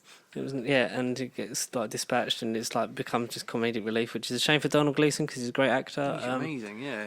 Billy D. Williams returns with this whole army of all the ships, like just like you get the big crescendo of like this is a fan service moment, This like is all for the ships everyone. from Star Wars history Yeah. coming on to attack, and This is for you, the audience. and Rey destroys the Emperor and destroys herself in the process, to which Ben Solo then climbs back up, gives his force to keep her alive, and then disappears and becomes one with the Force. But then he's not a Force ghost with Luke and Leia at the No. end, which was rumoured. Like that's one of the things I read, that he was there in that final shot. Well, Kylo. Yeah. Oh. He was. Yeah. He should have been there then. He should have been there. He should have been there. But she then. But then they what? freaking hashtag Rayload. They pleased all of that people because they had their. They had the weird kiss at the end, and then he dies and becomes one with the Force, which was strange. I don't think you needed the kiss I don't because think it you liked him as needed it. them being sort of allies instead of Yeah. like. But then maybe it's just like the heat of the moment. I don't know. I've never been killed by an emperor. You wouldn't know what it feels like. No, and it then she goes back to. We go back to Tatooine. She buries Luke and Leia's lightsabers together on Luke's farm. Anakin's house / Luke's farm. then house. Where it all began and Where sort it of all, ended yeah, a the little final bit. shot is the same with is. The suns. It's the suns, isn't it? Mm-hmm. And like, oh, what's your name? Ray. She looks over. She sees Luke and Leia's ghost. Kylo should have been there. Ray Skywalker. Which is then the rise of Skywalker, and her and BB-8 watch the sunset as the trilogy ends in a bit of an okay way. Because I don't like that you don't. Because I like the celebrations that you get with like the whole Rebels and that, and them three hugging. which feels a bit sort of like, but you've only really done this for one film where you've been Exactly. good friends Yes. and together, which John Boyega's been very like public about. Of, like, it just it's a shame that we haven't spent more time together as a trio. Basically, I think if you could have got another movie, made it a quadrilogy, maybe. No, I think No? the argument is I think it would have just been immediately improved by just giving J.J. Abrams the whole trilogy. Episode 8, yeah. Because he would have, I think, not done the things that Rian Johnson did, but they're things I like, just as a disclaimer. And it would have maybe lined up more and you would have had more of that sort of thing. A scope. Because it should have, I know they were sort of like playing like, this is where mine ends and this is where I want to go with it. And then he goes, so this is where I pick up with it, this is where I leave it off. And then Colin Trevorrow was going to pick up and do episode 9. So God knows what that would have looked like. But I think if you'd just given it to JJ, at least it would have been maybe a more coherent sort of story and tone. From start to finish, yeah. And maybe we'd have got more. But I think it's not my favourite Star Wars movie. It's not my least favourite Star Wars movie. It's very much in the middle for me. It's acceptable. Is baffling as it is, and like you say, it's an okay one. It is still quite entertaining. Oh, like I said to you, the bits I like, I really like. The bits I don't like, I really don't like. Entertaining. But the thing is, it feels, for some people, for the youngsters, it will feel like a Star Wars movie for them because it is new planets, new species. It is all the usual Star Wars tropes that we've come to expect from each film. But it does feel like a victory lap. Yeah. It feels like the lap of one The of like, highlights we're of going Star away Wars. now. The highlights. It's like End of Time. End of Time is the best and worst of the RTD era in one story, and this is the best and worst of Star Wars. Like 9 movies worth in the last movie. Like you get the best and worst of everything. But then you sort of loosely have what you've built from Force Awakens and Last Jedi, the previous two, and then this movie, especially in the first 5-10 minutes, we were just baffled because it's just exposition after exposition. And basically, it's just like this is what the movie's about. This is what we're doing. All right, it helped that we saw the previous movie like 20 minutes ago, and we were like, okay, we know what to expect, and then we were just sitting there going, What? I think, like you said, it would benefit from a viewing of it just on its own. Yeah. Maybe we'll give it a while before we go and see it again, and then sort of. Well, I'll probably just buy it. I'll buy it. I'll buy it. I'll buy the complete saga. Yeah, I might try and catch it before then, just so I see what my opinion of it is. But yeah, it's a shame that we're not going to see particularly Daisy Ridley, Oscar Isaac, and John Boyega. Because they've said they're done. They said they're done unless like the others want to come. Oscar Isaac's been like, if they want to come back, then I wouldn't do it without them. Oh yeah, exactly. Like I think if we got an episode 10, 11 and 12 in like 10, 15 years time, that they'd sort of be the then leads into that to pass the torch again.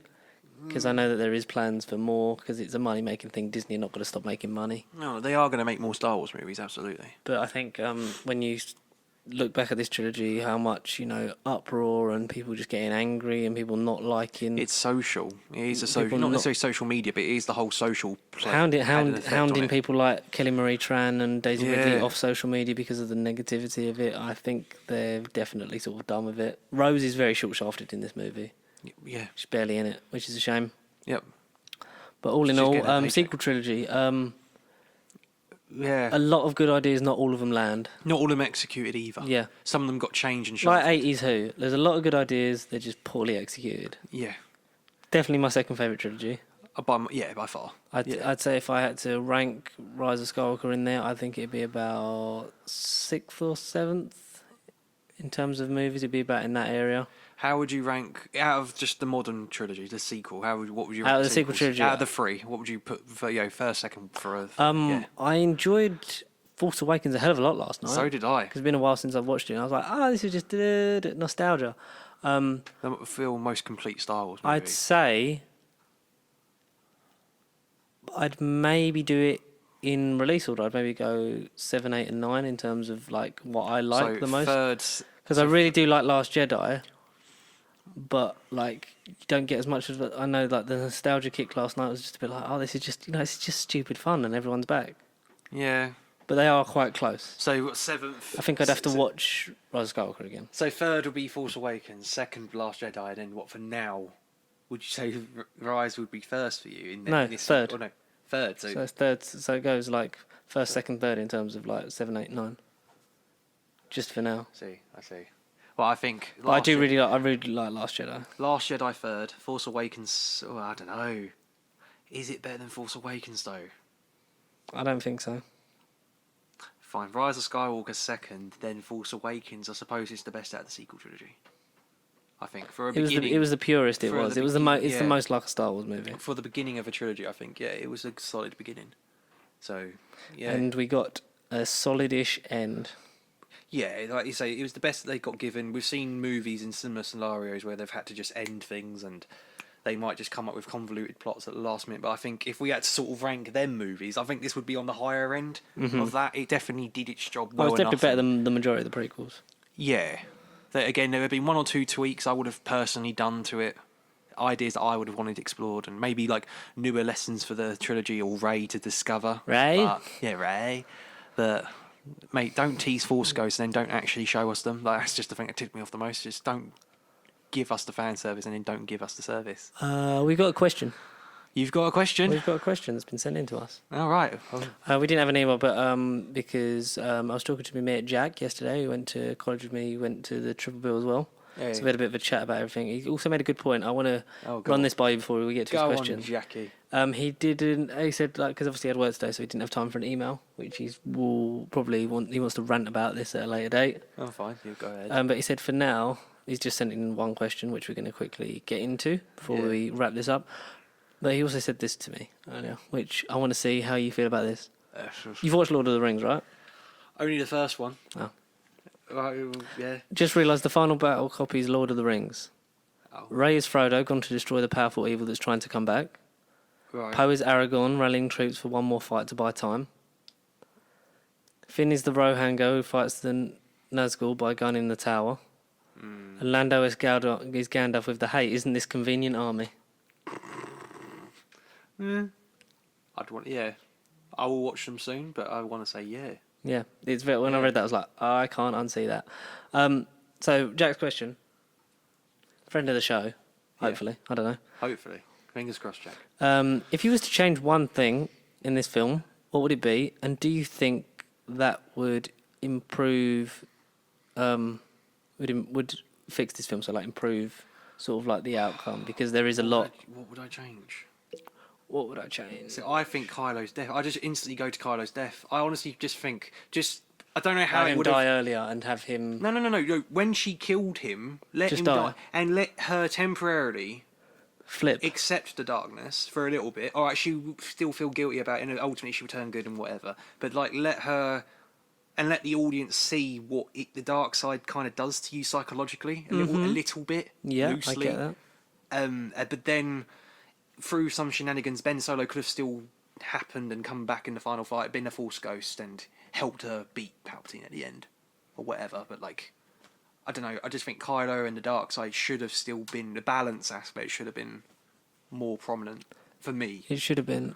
I've lost like 90% battery on this. The battery life of a MacBook is Terrible. shit. Honestly, shit. I've only got one thing open, and it's this. So cool, because we're gonna have to finish very soon. What I would change is I would have had Leia die earlier, because I feel like her prominence through the story doesn't get the payoff that Carrie Fisher deserves. Yeah, right, yeah. And there are bits I'm where with you on can that. clearly think that that's a body double, like that didn't need to. You could have found a way to end her story. Sort of, you almost had a way out of her story in Last Jedi, where she's blasted into space. You know, I think realistically, like, she should have died then. I think. But you know, I mean, it's distasteful for when she's dead to do that. So I get it. I don't necessarily agree with it. But yeah, I don't know. I think the majority of the problems in this film would be fixed by J.J. Abrams directing Episode 8. Last Jedi, yeah, definitely, 100%. Because he clearly had a plan for what he wanted to do and didn't get to fulfill it. No. So we shall see. We'll never see. About 10, 15 years when... Star Wars Episode 10, Knights of the Old Republic 3 is coming out. I'd love a Knights of the Old Republic trilogy. But Definitely. what I'd also love is for you guys to get in contact. nobubblecontact@gmail.com, at Pasty Sheep on social media, Facebook, Twitter, Instagram. All the socials. Yeah. Make sure you email us questions, queries and quandaries. Ray. Right, and subscribe if you haven't already. We're literally almost on 5 away. We're 4. 4? Oh, yeah, 96. 96. Damn. All right, so we're very close to 100. And We'll turn off the microphone and be 97. self-microphone, it'll be 10. We've lost everyone. Actually, everyone. But so if you want to get in contact about anything, you got give us some questions, hit us up with anything you want us to talk about, anything you don't want us to talk about. And obviously, if you're new here, subscribe, share, like, get us out there. It pays the mighty algorithm because we need our analytics up, we need the likes, we need the comments, we need everything. So get us moving and get us grooving. Get the ball rolling. And if you've for everyone that's been subscribed over this year because we're more reflective on this one because. It's the end of we've done the New Year special, so we have to kind of be reflective because it's the last one we're doing this year. We've come a long way in 2019. We finished 20. I know we only had half a year, and there wasn't a lot of sort of come and subscribe and promoting the channel as we should have done because it was and it was in some ways is just me because where is Matt? Oh, yeah. Well, you share it, but you also don't write stuff, and you don't like the videos. But without you, Connor, we wouldn't be here. This has been. Oh yeah, thank you. There's some of the credit. It's been 52 weeks. 52 weeks. Calendar rota, just unpaid. Yeah, this is like work experience at the moment, and it's good. Like we've come a long way. We've evolved. Yeah, from a film perspective, 100%. Yeah, and just having one microphone in Matt's dingy room to now we got the full setup with a microphone each. We're actually comfortable now. We're comfy. And we're getting into this, and there's a lot more stuff we want to bring you in 2020. So we want to wish everyone a very Merry Christmas. Yes, Merry Christmas, guys. A Happy New Year because we forgot to do it next week. It's pre-recorded, but we hope that these last couple of weeks of 2019 you all get to celebrate in the happiness and health of your family and with all your loved ones around you and have the best possible end to this year. Yeah. And let's have a great 2020, and we'll see you. Starts off with a bang. We'll see you next week, but the next time we'll actually do this physically is in January. So thank you very much, everyone, for watching and Happy New Year, guys. And stay pasty.